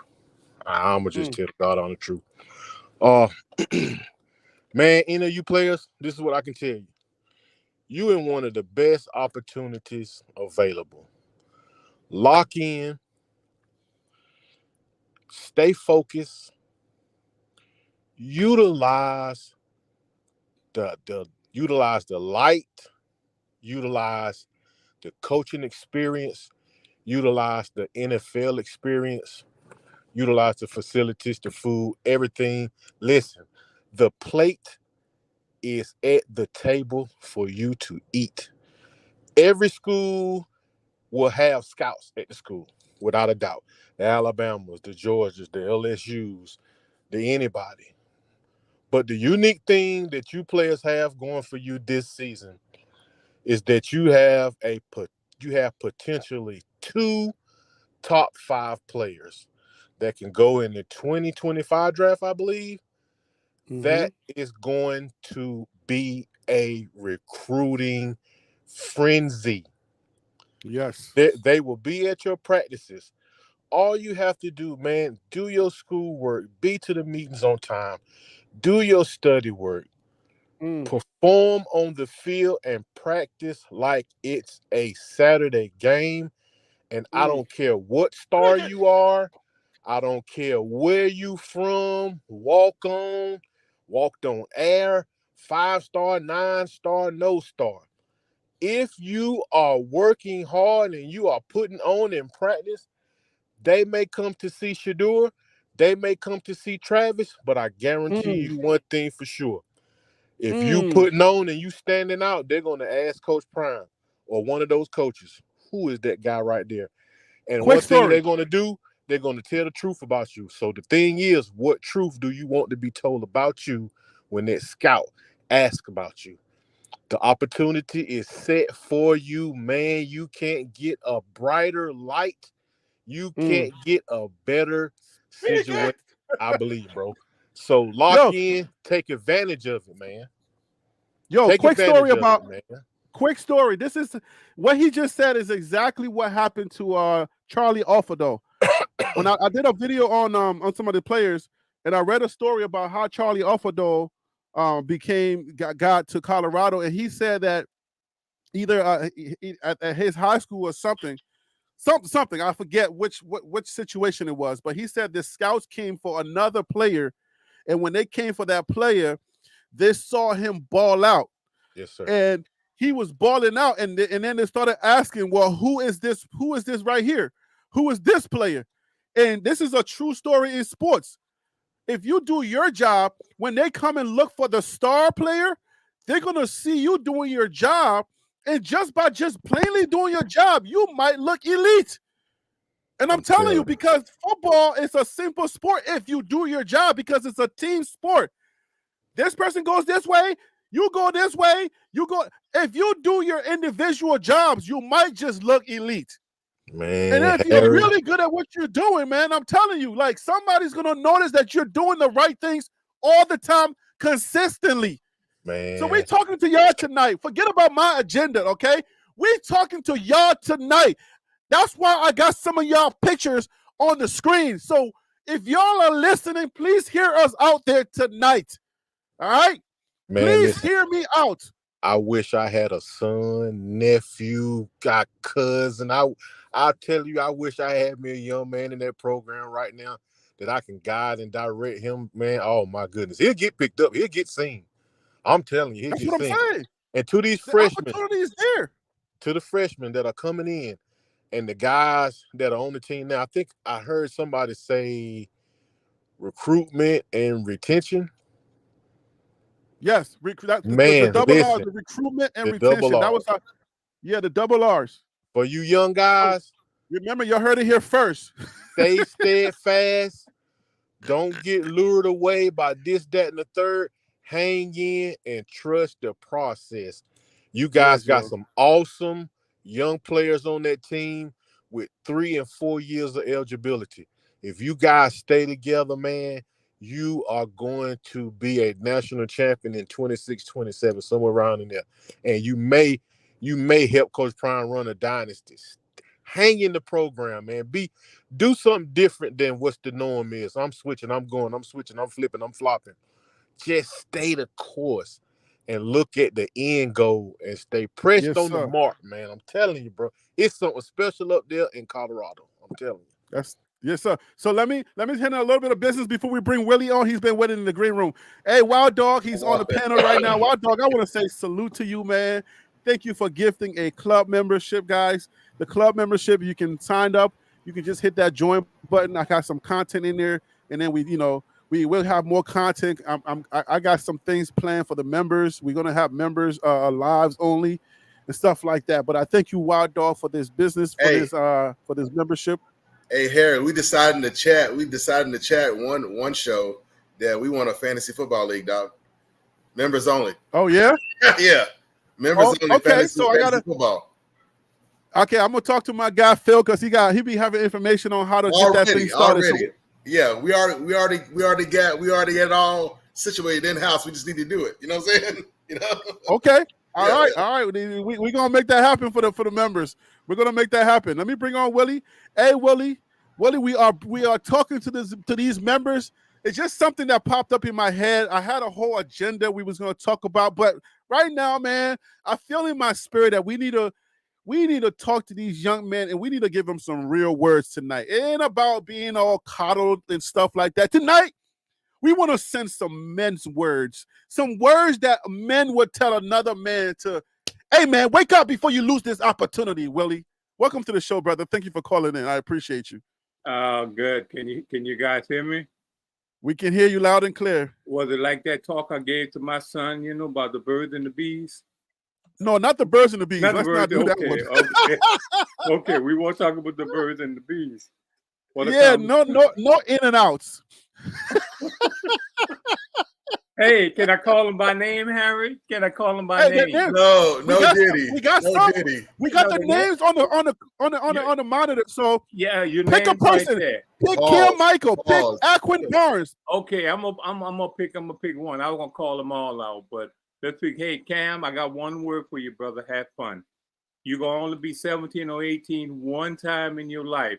You've got the best opportunity that you're gonna ever have at this point in your life. So have fun with it, man. Just have fun. No matter how things come at you. Remember, you're having fun. And like a reminder of a guy would say at one time. He said, "We're having fun now." So go out there, brother, and do your thing, do your job, and just have fun. And when it comes to the birds and the bees, don't be like I did and try to sting everybody. Okay. Yeah. That wasn't the moral story, leave it alone. Oh my hey, God. I teach my kids, keep your lips and your hands to yourself and your pee in your pants. I'm not gonna tell y'all what I do. Y'all can't take no for an answer, can y'all? Like, what? My son came to me one day. My son came to me one day and said, "Dad, I'm about to bust." I fell out. Oh man. Yeah. We thought father and son talk, so I'm not gonna tell y'all what I told him to do, okay? Thank you. Yeah, let's keep it a football. Well, I guess that kind of works for football too, because a part of doing your job is to make sure that you're available to do your job.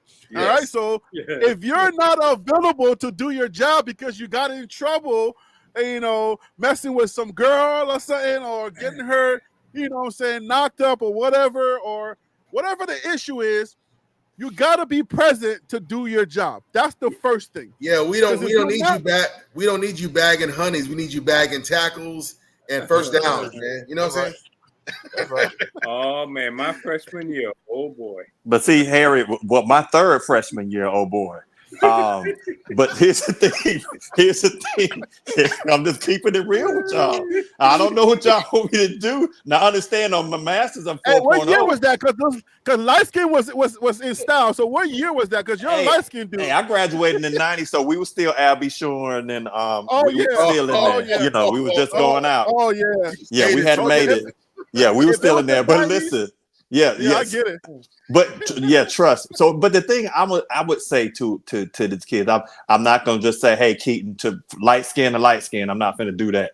I'm gonna just say that the reality is, I bet you Bus will say this, that if I could go back in time, it would the two things when people always ask me what's your biggest regrets, I say it's how I spent my time, who I spent my time with, and how I spent my money. if those were Yeah. things that I would tell you, if you can change, there's no woman worth your purpose and your destiny. Not one, dude. Even in college, NFL cheerleaders, NBA cheerleaders, I done been there. I can tell you what's up. Because I was telling Harry, I identified with a lot of what Prime was saying when he got saved, is that though I wasn't nowhere near their level, I know exactly what the environments are. Put it like this, the company is like. We'll just keep it like that. Right. And it really is where you again, like I used to tell my students, you are on a teaching freshman, you are on a 4-year business trip. And what do you want to happen? And then everything, whatever you want to happen, which is like with CU Buff saying, being prepared, like the NFL, that kind of stuff, then everything you do must line up with that. If it don't line up with that, don't do it.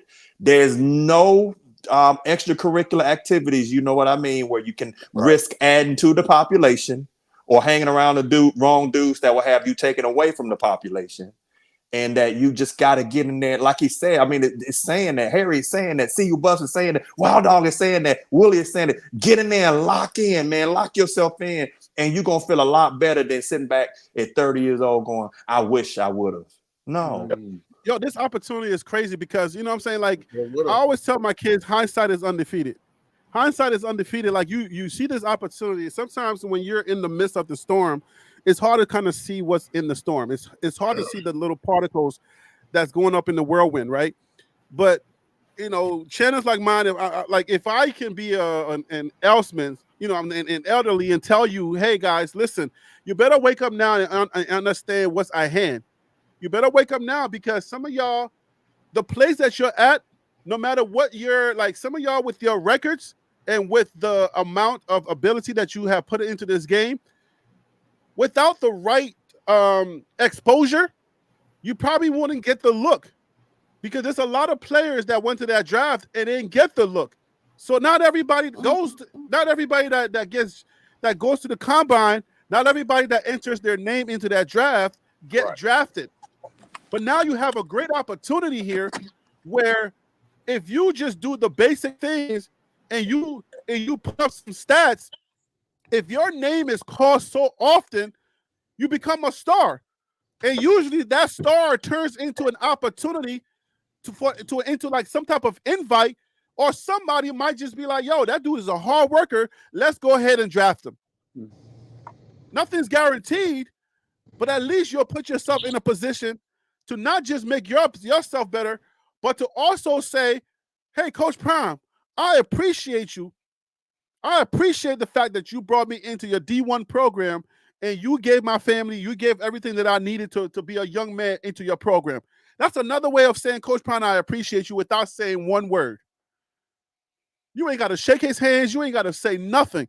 If you just do your job, that's another way of communicating that you said, I appreciate the opportunity that you gave me, and this is how I'm paying you back. That's what kids do to their parents or for their parents.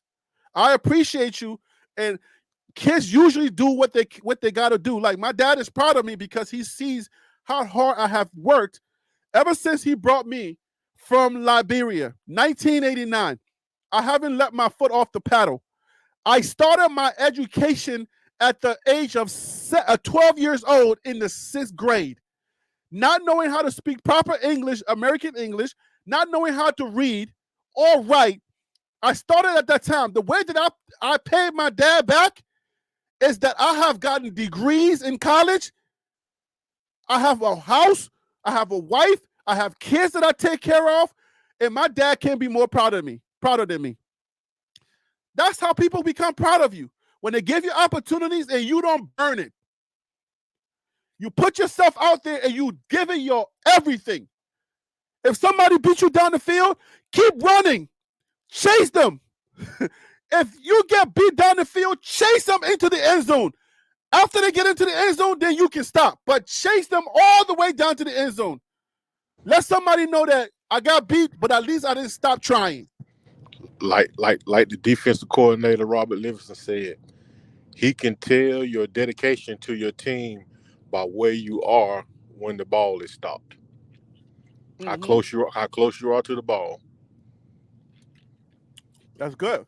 So even if you all the way on the other side of the field, you hustle to get to that ball. Even when the play is gone down the field, you still, like you said, still trying to chase it down. And that doesn't take brain surgery, and the Don't take film don't brain lie, surgery at all. Yep. I like that. I and the like tape don't lie. That's right. That's why I wanted to speak to y'all tonight. That's why I just felt like in my spirit I needed to say something to y'all, because I just feel like, some people get lackadaisical. Some people get, they're just out there and out there to be out there. But there's a lot of I have one interview that I did that I saw that I wanted to react to. I may do a video on it, and it was one of these young men. And in the interview, he's kind of explaining to I believe it's Brian Howell. He's explaining about Brian Howell how he brings leadership to the team. He's like a natural leader. That's what I like to hear. I like to hear that young men understand the moment. They understand what's necessary, because communication is vital on that football field. Communication is vital.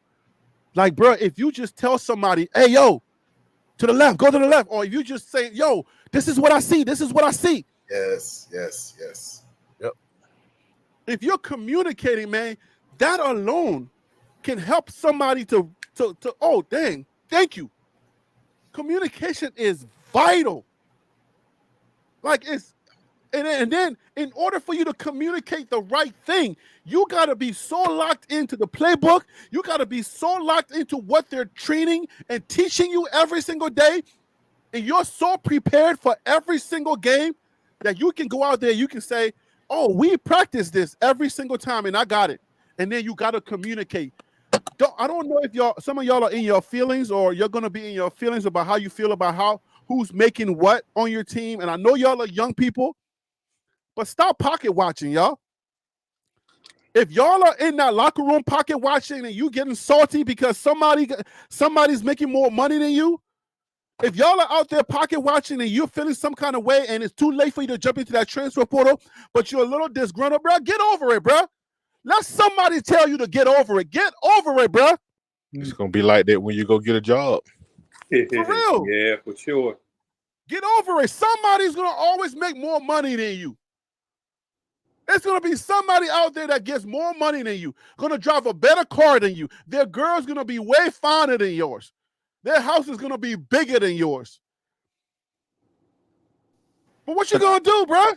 You got to take what you're given and you got to maximize every potential that you got out of everything you're given.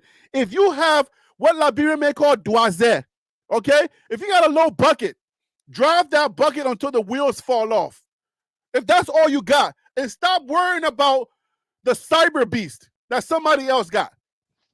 Who cares? The reality is, and all of y'all on this panel say, I didn't see people that just was balling. They was killing it.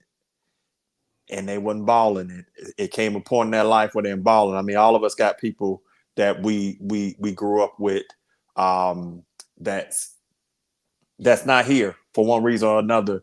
And the thing I always with younger men, this thing is that you have to have a empty sponge thing. Basically, I don't get to determine what somebody else is doing. I got to squeeze everything out of myself.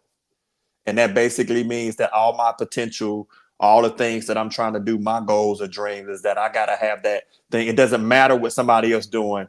I have to get out of me what it is that, well, of course, God's got to get out of you, but I've got to get out of me what it is that I have, because I'm not limited by that. And especially in a contact sport like this, I mean, you could be up one day. I've seen a guy, his name was Tyrone Prothro. I don't know if y'all ever heard of him, but he was a phenomenal receiver for Alabama. And one day he went to catch a catch and he came down on it and snapped his ankle. And he's a teller now. Now, this dude was going to go pro. So that's the thing about this thing, is that I agree with Harry. You can't pocket watch on none of this. That don't get you nowhere anyway. It's to a point where you get in there. So, you know, the X's and O's of this game, like you become a student. That is one of the other things that I really respect about Coach Prime, because he's always saying, I love this game. He's a student of this game. You know, we will see him constantly, like when he do those little like YouTube cat podcasts and stuff like that, where I think it was Ocho Cinco or somebody like they was getting up. Let me show you how I would basically check you. And he would say, I could tell by your feet where you're gonna go. And that's the kind of detail he watched hands and feet. And that's what these kids have to do. And I think that's what we as fans have to sit back and say, hey, I'm gonna keep it real with you. I don't buy into the 12-0 talk. I think we buy into, hey, Will Shepherd, Tyler Johnson, Yakiri Walker, all of them on it. Just go do your best. That's all I can ask you to do. That's I it. want you to go do your best. And if your best is 12-0, we good. You don't control everything. Somebody else might not do it. You 60. But if you do your best, the CU fam should be, we good. We're gonna be proud of y'all. Right. Yeah. We're gonna be proud of y'all. And that's what I want to be. I want to be proud of this team, regardless of the record at the end of the season. Bruh, if y'all ball out, man, I'm telling y'all, if y'all ball out this season, we're not gonna care what the record is. We're gonna be so proud, just screaming our heads off that y'all gave it your all. But if somebody was stronger, if somebody just like the Denver Nuggets, we were watching them last night. If the team was just stronger than y'all, then they're just stronger than y'all. The results are gonna be the results, bro. But if y'all gave it your all, man, we can be proud of our team, man. We ain't gonna be sitting back like, damn, yo. He missed that. He missed this. He was in the wrong gap, and people was fighting each other, and it was in the locker room. If word come back that there was the locker room was split and all of that because people just not paying attention to each other and all.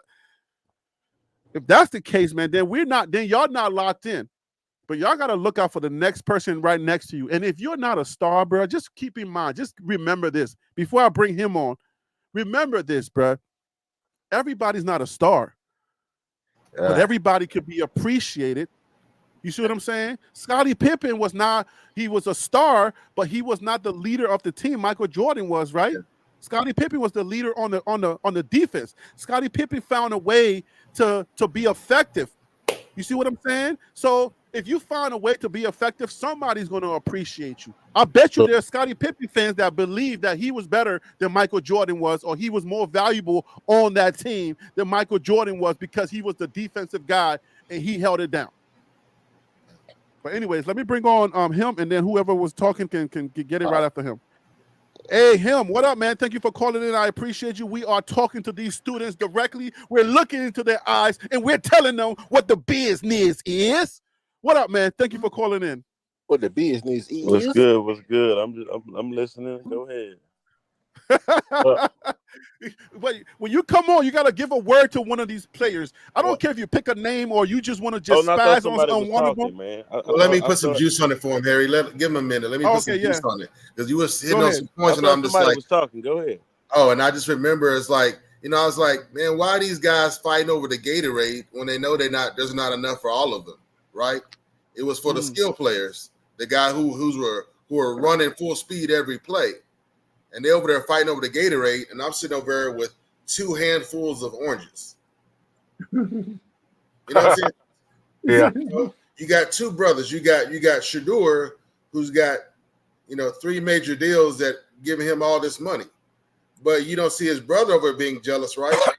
Because his brother's got over a dozen smaller deals and still raking in the dough, right? Yep. What you put out and sow out into this world, this universe, is what you're going to give back.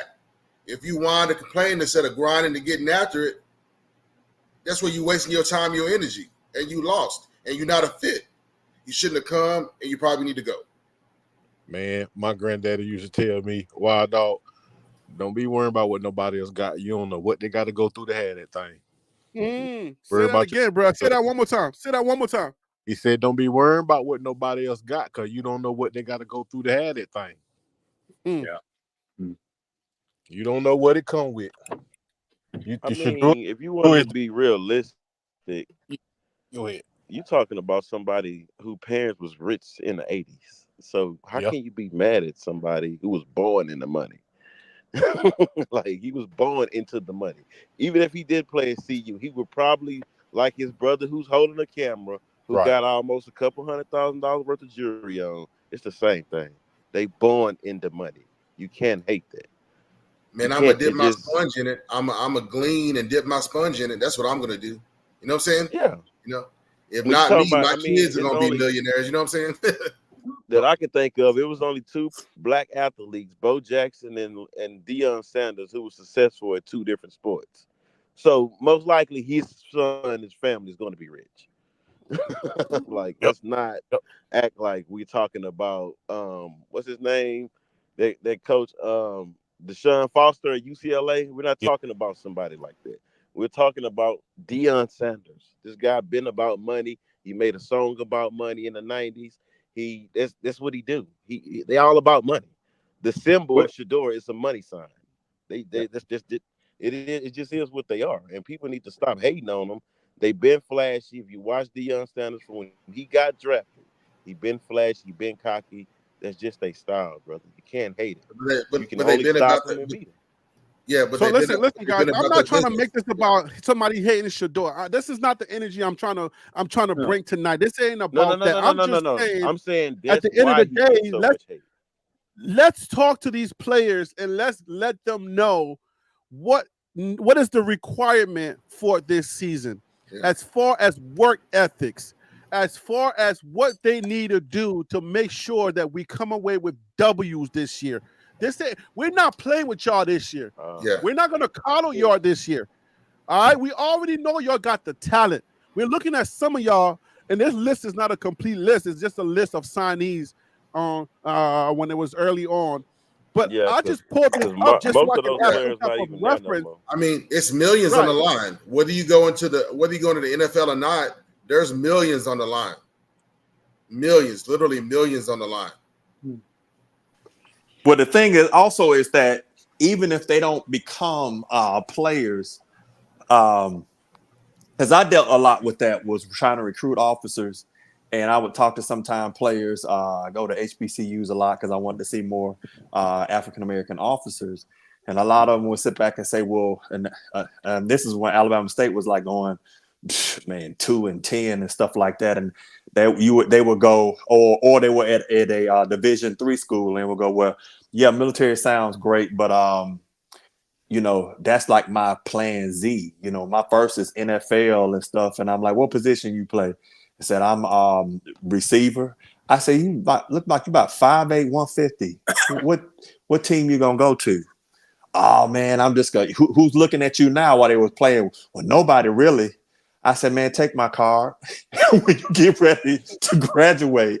I said, "But even if you don't think about it, I got it." I said, "Young brother, set yourself up for success. Learn this game so you can be a broadcaster. You can be, take some finance class so you can be an agent or something." I mean, a lot of these players can come out and get into doing YouTube content. They play, so they can do it There buck and you go, promise, YouTube all content. kind of different things they could Yeah. sit there and do. And now y'all have noticed the mind tones change a little bit because it's mainly about when it always comes to young people, all this other stuff is out the door. It's about them, young black men, especially being successful. I want to see the sisters do it too. And so while they're there, think about this.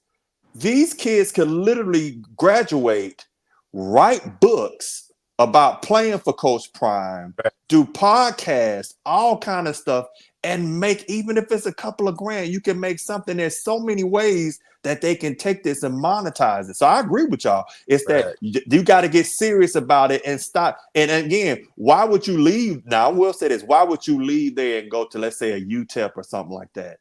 That's not going to be advantageous for you versus you can sit here and continue to learn, and then you can take this experience and monetize that for decades. Yep. Well, You can be a let me tell you broadcaster this and story. CU. You can work around CU. You can work. Mm.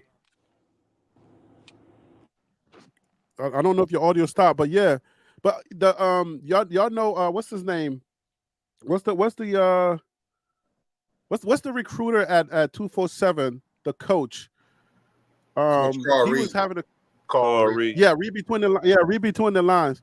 He was having a conversation with a guy, and they were talking about black coaches and how many black coaches or the lack of black coaches in the school. And Carl Reed was saying, well, what I don't know if it was Carl Reed or somebody else was saying what the I guess the link, the line to becoming a coach is. At the end of the day, a coach starts off either as a grad assistant, or they start at the lower level and then they climb their way up to head coach or becoming an OC or a DC.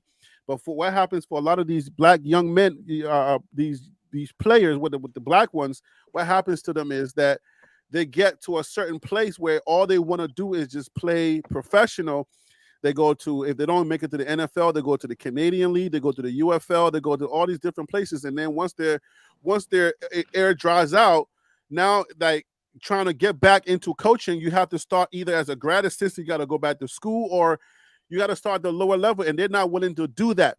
So that's something that, like what y'all just talked about, is something that most of these players, especially the black ones, need to consider, because sometimes the white guys, they just know that they're good and like the game, but they already know that they're not going to get drafted. So they start crafting a career and start thinking about a career that's going to be outside of playing in the NFL. So they start thinking about, okay, let me start thinking about what it's going to take for me to become an assistant coach or a grad assistant, or become a broadcaster, or some other things that can help me to monetize. Like you got the former player that you got the former players that are doing podcasts now. A lot of the professional former players are doing a lot of podcasts. They're doing a lot of different broadcast things. So, message to y'all: there's a lot out here. All right, Harry, check this out. Check this out, just real quick. How many of y'all have heard of Trent Richardson? Yeah. Okay. Alabama. Yeah. One of the best running backs out of Alabama. Right. Guess what he's doing right now? He's coaching at Ramsey High School. Now, I ain't gonna lie. When I saw that, I was like, man, see, you should have snatched that dude up. Because that dude, y'all know that dude was a baller, but guess what? He did that. He is coaching at a high school, pretty much all black high school, but it's like in a magnet setting, and it's phenomenal. And there needs to be, because when I saw that, I was like, wait a minute.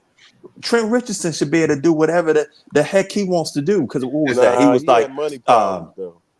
Yeah, well, that one I unpacked it. I was like, all right, I'm gonna leave that alone. But the thing is, that skill set and what Harry is talking about, right? I mean, just analyst, or even Harry, that's a show within itself. It's like, life after football. Like, what do these kids do? And you're right. There's so many things. Life after football, right? That's what they're doing.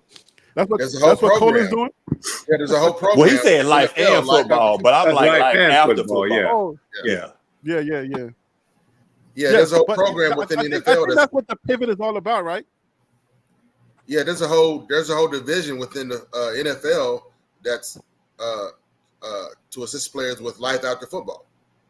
Yeah, Pivot talks about that a little bit too on the Pivot. Yeah, they talk a little bit about that. So whether you like retired, or you're talking about getting involved with community work, there's different aspects to it, where you can do service and give back, or whether you're trying to start businesses, or whether you want to be a talking head.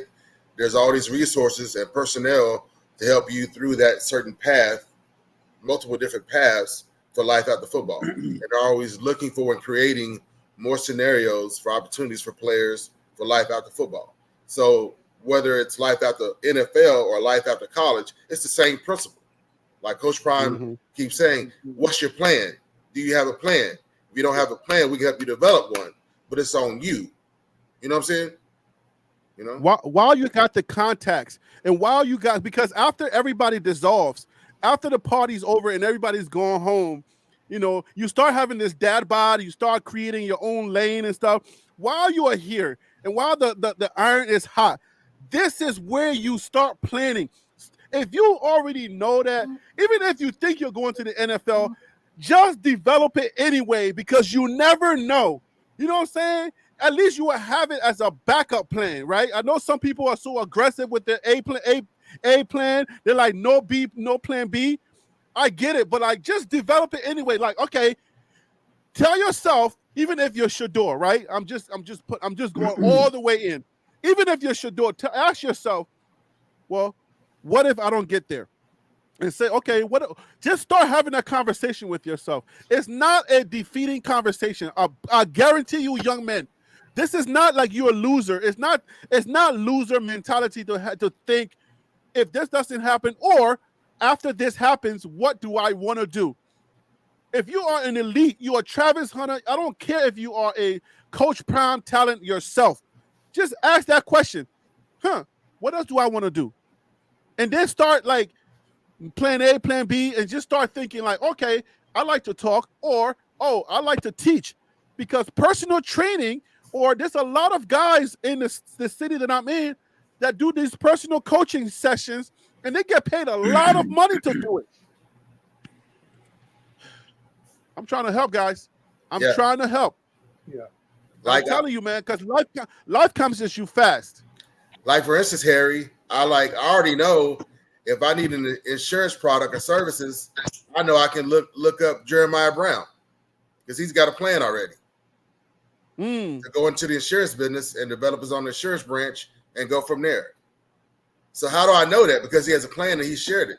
So within the whole alumni, CU alumni and the football program and the whole network and all the boosters, you got a plan and they know and they're aware of it. They have every motivation while you're within the program to help you develop it and help boost you and get you situated, whether it's in a year or two or 20 years from now, you get lined up, you get set up with the resources and connections that you need. Yes, sir. Yo, closed mouths don't get fed. Closed mouths And don't truth be get fed. told, a lot of those Talking players. right now. What's that? No, I said closed mouths don't get fed. While you got the ears of Coach Prime and all these great people all around you, tell them you're playing after football. Man, I'm gonna tell y'all that most of y'all have heard of Jimmy Sexton, and that's an agent, and the money that's out there. Like my brother-in-law is an accountant. He does a lot of stuff for Bama players on basketball, football side, and just we've had our discussions about how some of them have done great, and then some of them have squandered a lot of money. But the whole thing was the game. If you can get into the agent thing, and that's why I think Prime. Well, that's why I would say the School of Prime would help you out a lot, because you understand the dynamics behind that, because the agents can make a ton of money. Because think about it, if you're a player, you basically are your own LLC. If you break down, the business falls. But if I'm an agent, I constantly have a steady stream of people I can take a look. Should be able to know a little bit about the talent, what people are looking for, how to talk to them, how to negotiate. I mean, watching how Prime recruits and all that good stuff. And so those are those things that they can get into, but kind of trying to get back closer to the football field is, I agree with that they're there to do business. And the reality is, if they go out there and do get well and just maintain their name out there. I mean, think about it. Cormani really didn't do anything. His name stayed out there. And so even though you can hate on the kid, you got to still respect that the student learned from the master. I'm just going to sit here and tell you, the student learned from the master, and that's and never really dominated in that thing, but we're still talking about them. That's what those students, I think they have to do. And notice I shifted from players to students. Get in there and watch and see what he does, and then emulate that. And then if you show up on a field and you do it, and they're saying your name and all that stuff, that's just man, that's icing on the cake. Instead of being salty because you watching somebody else and how much NIL they're getting, what about if you had a plan and you just be like, hey, Prime, or hey, coach, is there, I got this idea. Can you help me with this? I'm trying to make more money, because a lot of these young men actually sent money home. So tell Prime what your plans are. Tell them what your plans are. Just be humble and just go to him. Don't be salty. You see what I'm saying? Just go to him and be like, yo, this is what I want to do. Because when you come out here in this real world, all this stuff that you're seeing that's happening, it gets magnified. All right, you're right. Right now, you're in a little equal microcosm of life. All right, and it just happens to be college football. That's your little view of what it's like out here. But there are channels that's way bigger than mine. There are companies that's way bigger than other companies. There are people with billions of dollars. There are people with thousands of dollars. There are people with bigger houses, finer girls. I mean, life is real out here. And the stuff that you think is out here is out there is so much bigger out here. And the people that get a little further are the people that's not afraid to say something when they need help. If you need help, just speak up. And Harry B., Coach Prime's network has it. People are so close-minded thinking, well, Coach Prime is just this or that. Coach Prime network has it.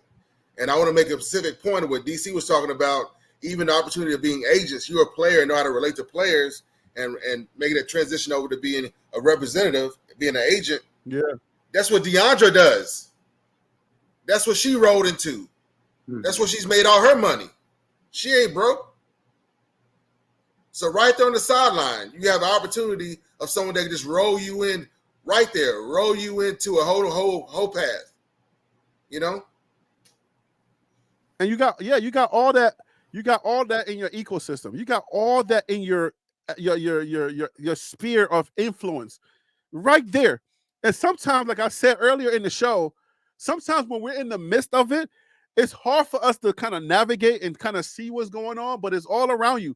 You don't want to wait till you graduate and leave, or you don't want to wait till you're no longer connected or you're outside of the sphere of influence. You don't want to wait till that happens, because then it's hard for people to kind of, reach out and say, oh, okay, here.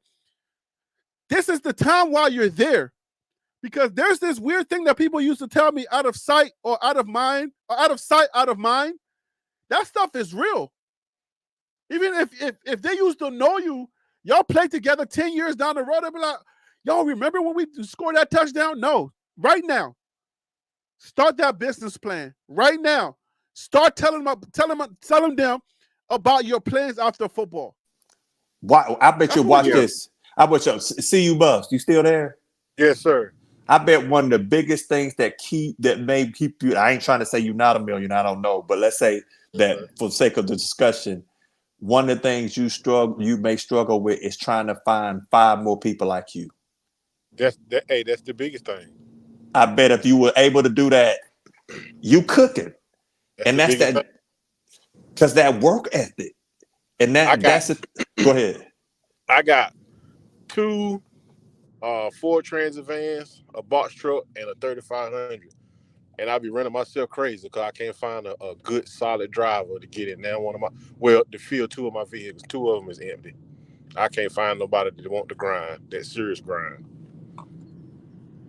And the sad thing is, we do have those soft skills, like showing up on time, being focused, all that kind of stuff. That's why I'm saying you get in there and learn to do it. Man, I'm telling you, folks will literally just like they can eat from you, and then later on down the line go and do. I'm sure you the kind of dude that would say, "I'm gonna give you my blessing.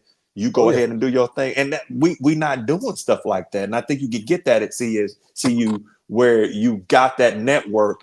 Like, because I'm looking at this thing where not just the football, which needs to be on point, because if you don't win, all of this is not going to pan out the way that you want it to, or it can struggle rather.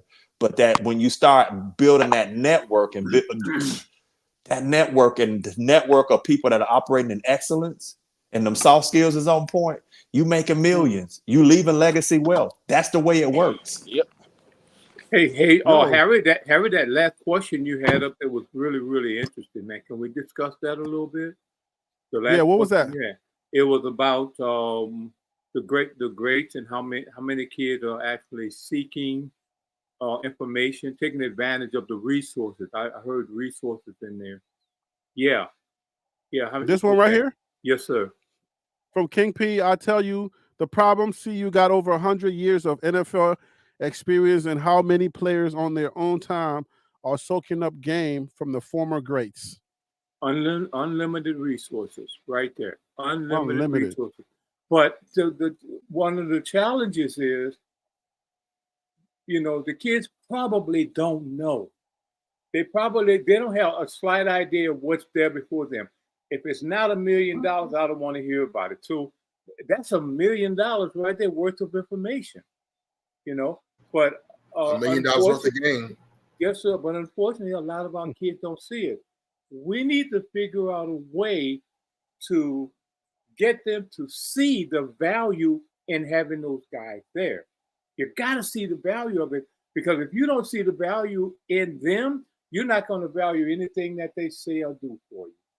You got to first see the value in it. Got to take it personal. Say, well, I want to know how did you get to go to the NFL and become, like Warren Sapp, to get all those accolades. That man won so many awards when he was at when he was a hurricane, right? When he was a hurricane, man, this dude won. I was watching an old show from him with the pivot when he was on the pivot. This guy had won so many awards, but he said he learned it from the greats. He learned it from those people that went before him. So our young people, you guys are listening. You have to value that information. It's got to become important to you. If it's not important to you, you're not going to advance as quickly as you can. But Willie, that's why we're talking about it. That's why I'm leaning into this so much, and I'm not letting it go, because I know that whether they watch it today or they're listening today or later on they're listening, it's important that we have these type of shows. And whether I take a hit on the views and not talking too much, about the specific football things that we need to talk about. These type of shows are important because somebody's going to hear it. It's not just going to be, oh, hey man, y'all are great. Oh, see you buff, right? But every now and then they need to hear the older guys that are no longer young anymore. They need to hear it from us. And you saying that somebody's going to hear it and maybe they were taking something for granted and then they realize like, oh, shoot, you're right. Unc is right. Like, you know what I'm saying? Unc Willie is right. Like, I got prom right here and I'm taking that for granted. Like, we don't have access to prom. You got access to prom. Forget about the interviews and kids crying and saying, oh my gosh, he didn't give me time. You got prom right there, bro. You see what I'm saying? Opportunity. You got prom right there, and he's right there in your face. You got Warren Sapp right there. You got Livingston, Robert Livingston. He just came from coaching in the NFL. He's right there, bruh. Yo, I'm telling you, you got what's the lady name that is the agent that has her husband that's coaching on the team, and some of her clients are some big names. Anybody know what's the lady's name? Her husband is a coach, but she's an agent. Come on, guys, help me out. Do y'all know what I'm That's talking my about? first time hearing that. Oh yes, there's an agent that's out there. It's a woman. Her husband is coaching, unless he already left. But her husband is Black coaching. or white? She's black or white? I think. Well, she's black, I believe. I never heard that. Yeah, but okay. There's a lot of resources that are right there. Forget Michael about the fact that Irvin, this is a university. Terrell Owens. You forgot a couple names that be on campus. Yeah. Well, I'm saying I'm not talking about the people that visit every now and then. I'm talking about the people that are just right there, and you got them like every single day. Like the thing that we out here, we wish they got a thing going on the internet and say something about if would you take $500,000 or $500,000 or have a dinner with Jay-Z? You see what I'm saying? Y'all got Jay-Z right there every day. But see, you can't blow out the people who visit because they don't visit their own schools. Like I'm saying that especially too. Let's not forget the rappers. You got Lil Wayne and people don't never get a chance to see you. You can start record labels. You can start any kind of thing that got to do with music because not only do his son do music, but he have superstar entertainers on campus. So that's another way to open up the door for people. But I'm gonna tell you something. But the fashion industry is there too now. Some of y'all, because I mean, I ain't trying to tell y'all too much of my business, but it's models running through there. It's fashion designers running through there. I mean, Coach Prime has hit on multiple different industries. Not just hip hop, not just sports, not just hip hop and music, but also in business and in real estate investing. I mean, you got at so many different paths, at so many different levels. It's right there. It's right there. It's falling from the tree. All you gotta do is stick your both hands out so you can catch it. Because I'm gonna tell you something that and Harry agree with this one. There's something while I'm there and definitely concentrating on football. When I had a chance, I'm watching and seeing what Bucky does. I'm watching what camera angles he's using. I'm watching what software because Harry, that stuff right there ain't easy at all. So I'm looking at equipment. I'm looking at how they look at lighting. I'm sitting up there every chance I get to study if I'm interested in that kind of stuff. Because you're watching it. And then other thing is you got people that are filming Coach Prime for his for the show that comes on Amazon. So you got all that stuff. Even if you want to get him to like movie making, a short movie, or whatever it is, you can learn cinematography, which is not easy. That's one of my biggest struggles now, is learning how to do things, and even watching how Harry, like, look at Harry's lighting. You ever think about that? That didn't come just because he turned a bunch of bulbs on. That came because he planned it. Yeah. Do you have any backlighting, Harry? Where's your backlight, baby? but No, anyway, let me tell you something. People are actually now starting. This is out there now. This is a thing. People are now actually starting to study how Bucky is doing what he's doing. Yes. So the way that Bucky covers the school, the way that he puts it out there, he has now created something that now people are starting to study, because it's not just covering it. His style is now a thing. Bucky's style is a thing right now. Okay, it's a thing right now. Also, Harry, listen. Also, Harry, listen. In connection with what you're saying, if you watch Bucky, a lot of he's got his style, but for us like we were talking about the equipment and how to use the equipment, there are people with him, right? With CU that has the knowledge. Bucky is taking advantage of that knowledge that's around him. Yes. He's not coming to say, let me finish telling you what I was telling you. Listen, listen to this. Listen, let me put my foot into this so y'all can understand like the gravitas of what I'm saying. I'm a filmmaker, okay? I'm a documentary filmmaker. Like, if you want to go watch Dark Girls, all right, and the 1 and 2, and you can see some of my work, okay? But that's not why I'm here. I know filmmaking. I studied it at UNC Greensboro. What Bucky is doing at CU, it's now becoming a style of documentary coverage where people are going to start trying to implement that. Bucky talked about it a little bit, but people don't really understand his style of coverage is not a normal style of coverage. The way that he's doing it, he's perfecting it to the point now where some people in the documentary world are looking at it and being like, wow, this is a little different, because the way that a filmmaker approaches, keep in mind, I think Bucky he fell into that, because Bucky's not coming into it as a filmmaker. So I think the blessing was it was what we call in the industry a happy mistake. It's something that you would do, you don't know that you're doing it, but then it happens and you're like, oh shoot, let me try that again. And now he's done it so much that his style is now unique to documentary coverage. So people are going to start studying his style and start teaching his style so that other people start using that style to cover teams around the NFL and around other colleges and universities. Because you can't throw a filmmaker at what Bucky does. They're going to ruin it. A filmmaker goes into his style and they're going to ruin it. Because I know as a filmmaker, what Bucky is doing, I can read and I can break down. You know how those Buffington Brown guys break down the football stuff? Yeah. I can literally break down Bucky's style, and I tell y'all how wonderful and how magnificent and what he's doing is like none other. I'm trying to tell you. So what he's doing, you can watch it and you'll be like, you'll get it. But you won't get it until somebody tells you, no, what he did right there, no. A regular filmmaker would have covered it a little differently and probably not put you into the type of mood that he just put you in. It's amazing. And I just wanted to.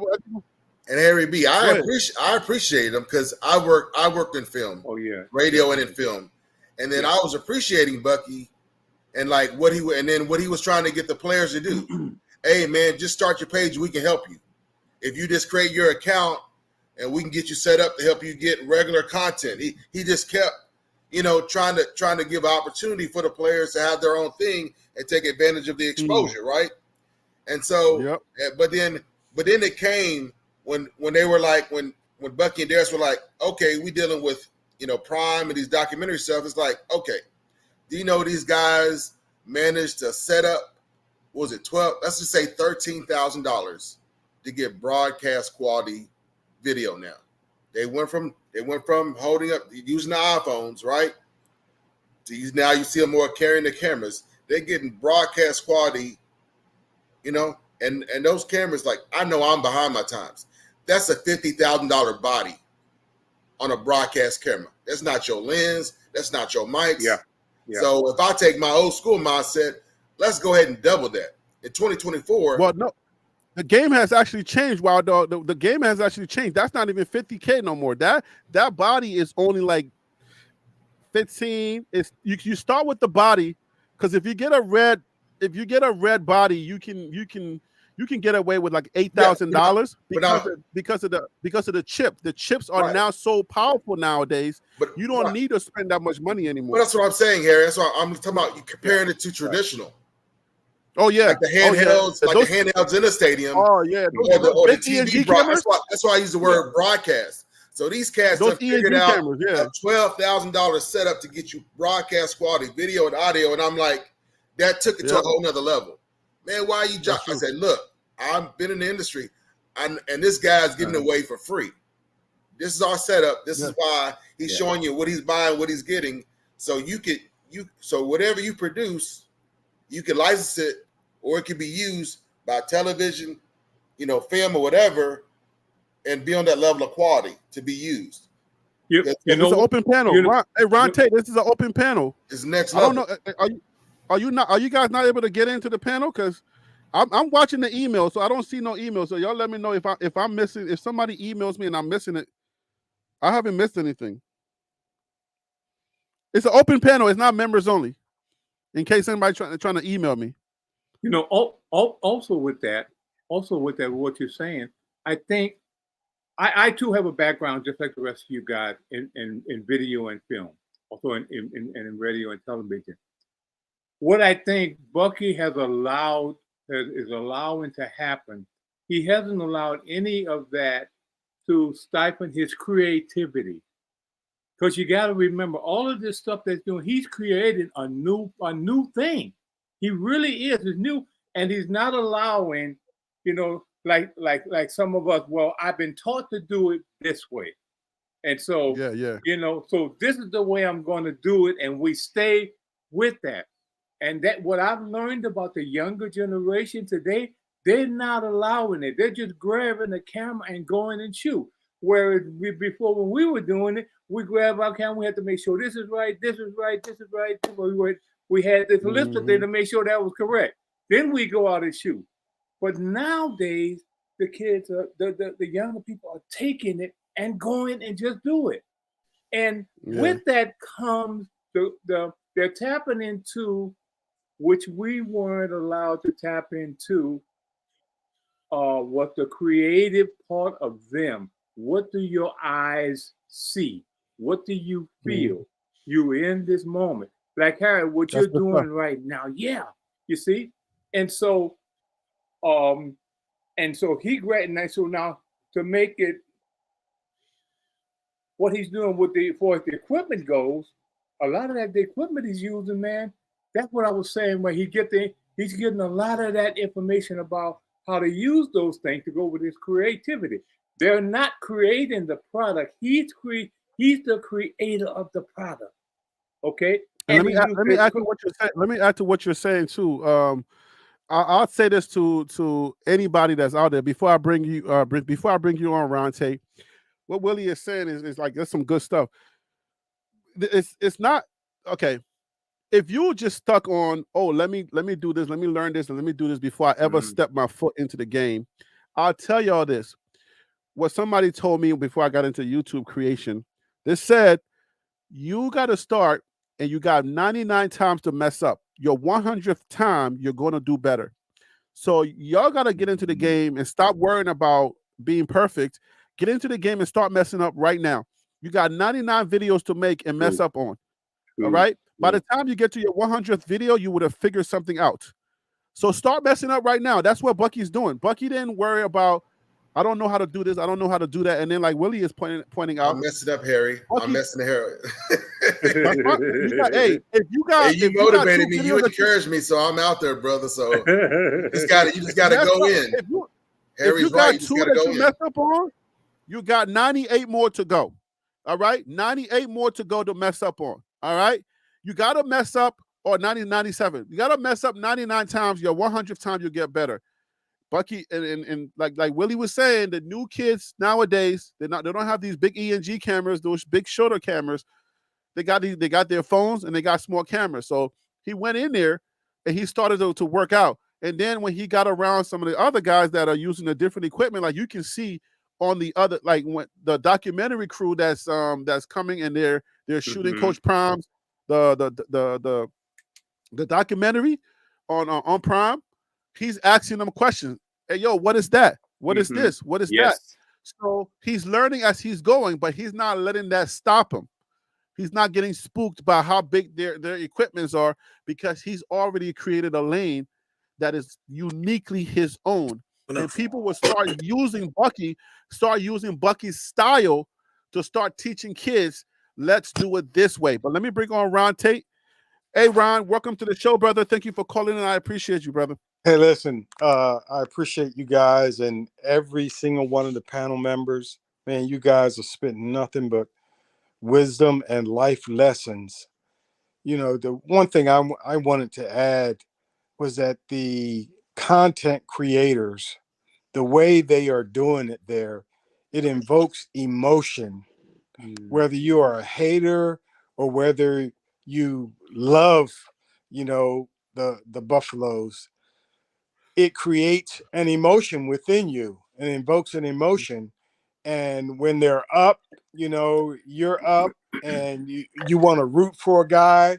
Let me tell you, because of the access that we have had, I'm waiting for Bishop Thomas to come back. That's good. I'm waiting. I'm waiting holding out hope. Listen, man. I'm We're waiting. laughing with you, brother. We're laughing with you. I'm waiting for Bishop. I'm laughing at him. I'm not laughing with him. I'm laughing at you, Ron. You mean come back to see you? I still daydream about Bishop Thomas's highlight reel, man. I still daydream about it. How about that? Let it go, Ron. Let it go. Let it go, brother. Listen, without the access that we have been given, and the personal side of some of the players, maybe it's only a blip here or there, but we kind of connect like Harry connected with Cromartie. Yeah. He Yeah, he can't not let gonna it go. this go Every time, ever, are you? every time I hear Harry, he's like, man, I wish you the best, man. I love you. No fly zone over there, I guess. But anyway, it's the emotion, man. Hey, DC Carson. The connection that you get. I mean, it really hooks you. Yeah. Yeah, go ahead, see you, Buzz. You see that profile pic, bro?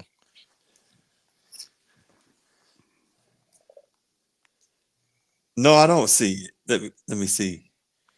Okay, yeah, I see it. What is that? That's Trav. That's what I'm talking about.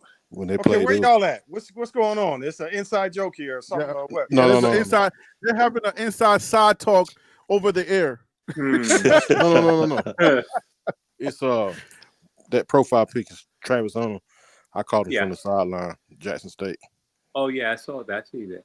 Yeah. See that and he's a great idea, a person who is absolutely doing things, because I mean you have Shador is doing things his way, but then you see the side of how Travis is doing it, because even Tim and I were in the comments saying, man, hopefully who's ever representing Travis will go to Bass Pro Shop, because that kid is likable, he's marketable in that market, and I think he would just clean up, especially on that, because believe it or not, I know a lot of people in our community may not necessarily like some of the crowd in there, but trust and believe they want to look at some of the there are people like us that actually get out there and fish on boats and participate in he already got a fishing deal.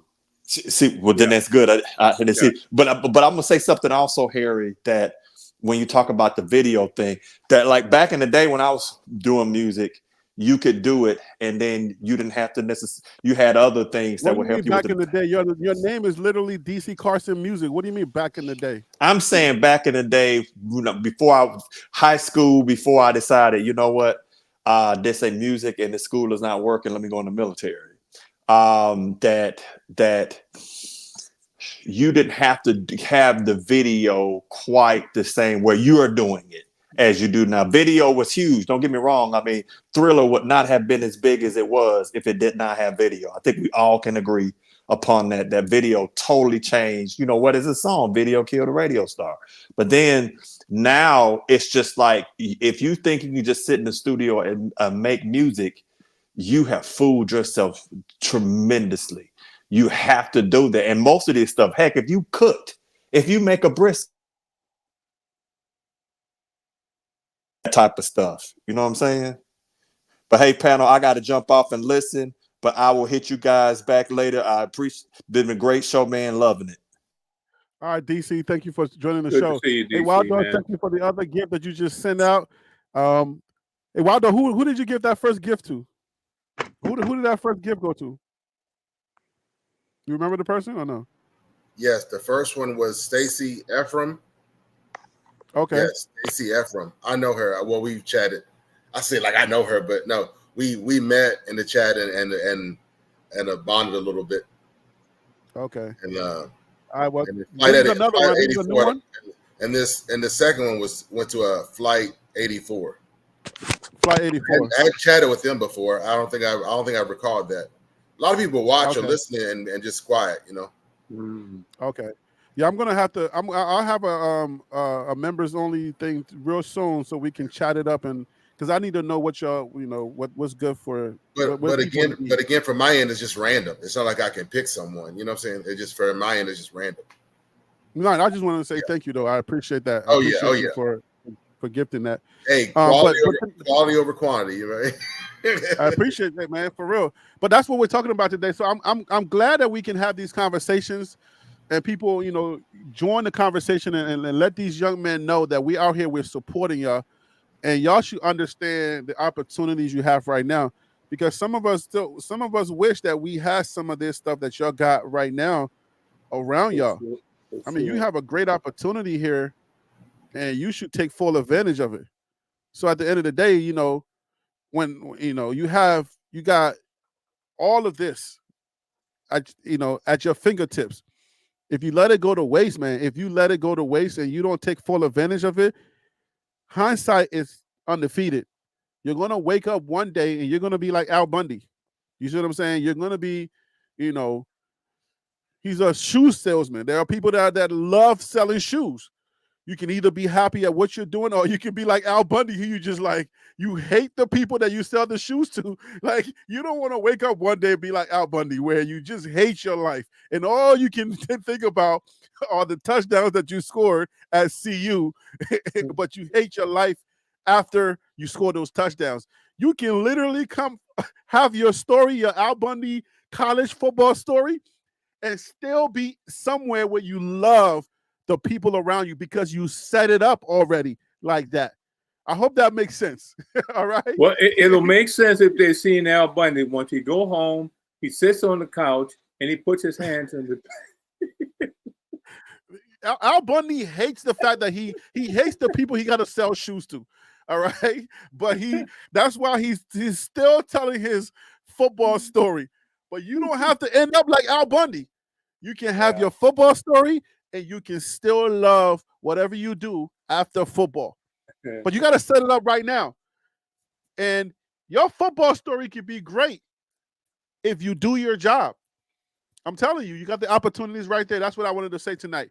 But let's go ahead and wrap this up, guys. Let me hear your final thoughts. Willie, we're going to start with you. What are your final thoughts on today's show, brother? Oh, thank you so much, Harry. It was all Speak to those young men. Speak to them. Give them some final words. Don't talk to me. Talk to them.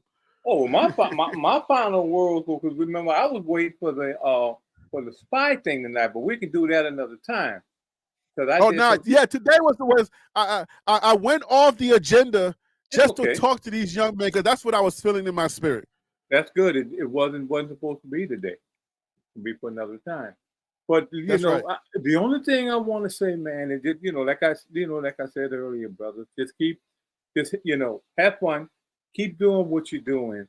Um, those of you if it's okay to say if someone asks you, well, what do you want to do in life? Well, like right now I don't know. That's okay, but you're in the right place to find that out. I guarantee by the end of the year you're gonna know exactly what you want to do and what direction you want, at least what direction you want to go in life. Because my freshman year I had no idea what I wanted to do. I just wanted to go and have fun and play basketball. That was it. Didn't think about my future. Okay, so normally most kids, when you're a sophomore year, now you begin to kind of say, yeah, okay, this is what I might want to do, but that's okay.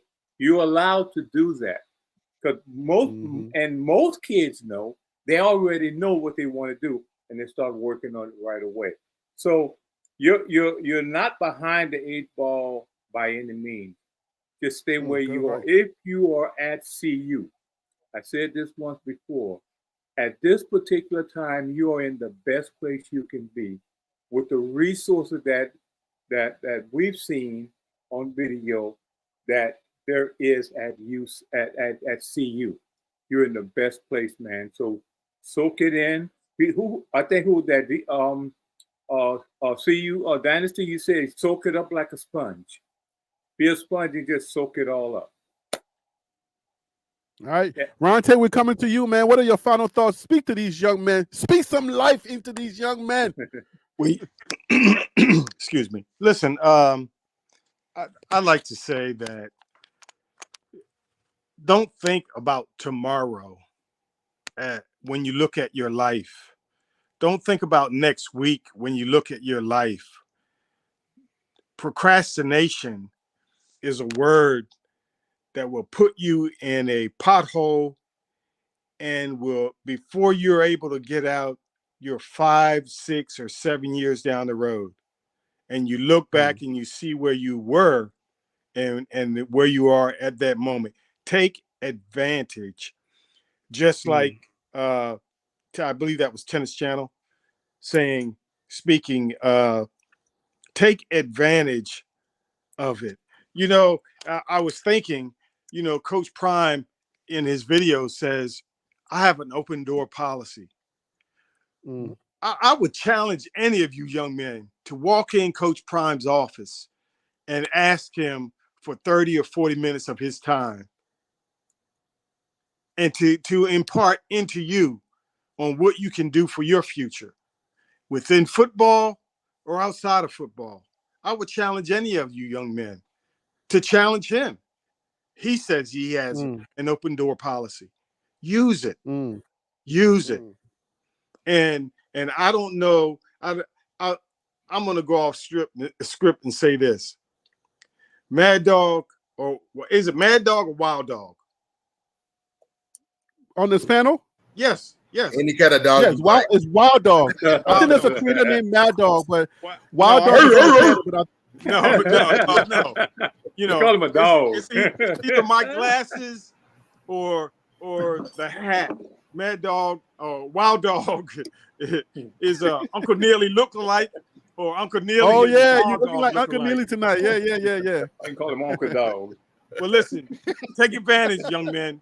Take advantage right now, today. Don't put it off. That's some good stuff. Hey man, y'all giving some good advice to these young people, man. I love shows like this. It warms my heart. See you, Buff Dynasty. You still there? You want to give some words to these, final words to these young men tonight? I'm here. Go ahead, man. Maximize the opportunity, man. Lock in. Stay focused. Cash in on that meal ticket that's sitting right there for you. Table is set. It's got the plates, got the food. All you gotta do is sit down and eat. What? You make your dreams come true. What? The food is there, ready? Like I always say. Don't tell a greedy Liberian that.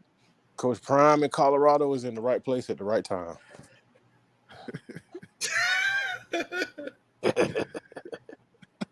Hey, You see telling you. a greedy Yes, Liberian sir. the food is ready and ready to eat? What? Hey. Yes, sir. Don't And see you. Don't worry about them drivers, man, because God in the universe gonna send you everything you need. Brother. absolutely, Just absolutely, trust that. Just trust that. Don't even worry about it. It's already absolutely, taken care of. absolutely. Thank you, sir. All right, Wild Dog is your microphone, brother. Hey, Harry. I mean, it's this is a first. I mean, Coach took all my word, took my sentiments and everything. It's like I was all about you at the right place at the right time, right? Be a fit. Maximize your opportunities. Take advantage of every opportunity. You are in the right place at the right time. You are a fit. Be a fit. You are a fit. Belong. Right place, right time, where you belong. Taking advantage of every opportunity. There's plenty. Get her done. Hey, man, I say you guys have earned it. You know, this is my final words, my final thoughts today. You guys have earned it. All of you players you're the right pick for Coach Prime. Coach Prime is trying to find young men that believe in him, that trust in him, and that's willing to listen to him. And that's why you are at CU. So if that's the case, and you do trust him, then listen to him. Promise you. The stuff he's teaching you, there are people out here that did not get that stuff. I'm telling you right now, from experience, there are people out here that did not get the stuff that Coach Prime is teaching you right there at CU. And his connections are crazy. The dude knows everybody, and everybody loves him. He literally knows everybody, and everybody loves him. In the business world, I don't know a deal that he can't close. He's always closing deals, and you are part of that deal. So like everybody has already told you, take full advantage of your opportunity right there with Coach Prime, one of the greatest to ever do it. You got it right there in your hands. But we want to see y'all play this year. This is y'all year. We want to see y'all play this year like we know you're talented to play this year. If you waste this opportunity, I'm going to smack y'all myself. Like, seriously. I'll line all of y'all up and just smack y'all like in the cartoons and just hit with y'all with one slap. Right across. I'm telling y'all, man. Stop wasting your opportunity. And I want to see y'all ball out this year all the way to the end. Win, lose, or draw. All the way to the end. Play like it's no tomorrow. Don't let nobody come into Folsom Field and ball out on you. And don't go to nobody's stadium and don't show out, because when they come to your stadium, they're coming to show out because they know that the cameras are going to be there. And this is going to be a field day for them. And they're coming to eat because y'all are food for them. Don't be on nobody's dinner plate. Go out there and cook and eat somebody else's food. That's what I got for y'all tonight. And if y'all are listening, I thank y'all for listening, man. I had a whole nother agenda tonight, but something told me to talk to y'all tonight. So that's what I got for y'all. And we're going to leave it right there. What is that? I don't know. I don't want to know either. All right, guys. Hey, man, I want to thank my panel. I want to thank Wild Dog. I want to thank CU Buff Dynasty. I want to thank Tennis Channel Willie. I want to thank you, Ron. Thank you guys so much. I appreciate y'all for coming on the panel and really sharing some of these words. You know what I'm saying? That we share for these young men, because we're proud of these young men, the ones that stay, the ones that understand the program. We're proud of them, and we want to see them win no matter what, man. We want to see them win. We want to see them win, not just on the field, but outside of the field as well. Yes. So with that being said, guys, I'm going to leave it right there. We're going to see y'all on the next video. Y'all have a good night. I'm out. Blessings. God bless you, Harry. All right, guys. All right. Good night. Good night, guys. All right. Y'all take care.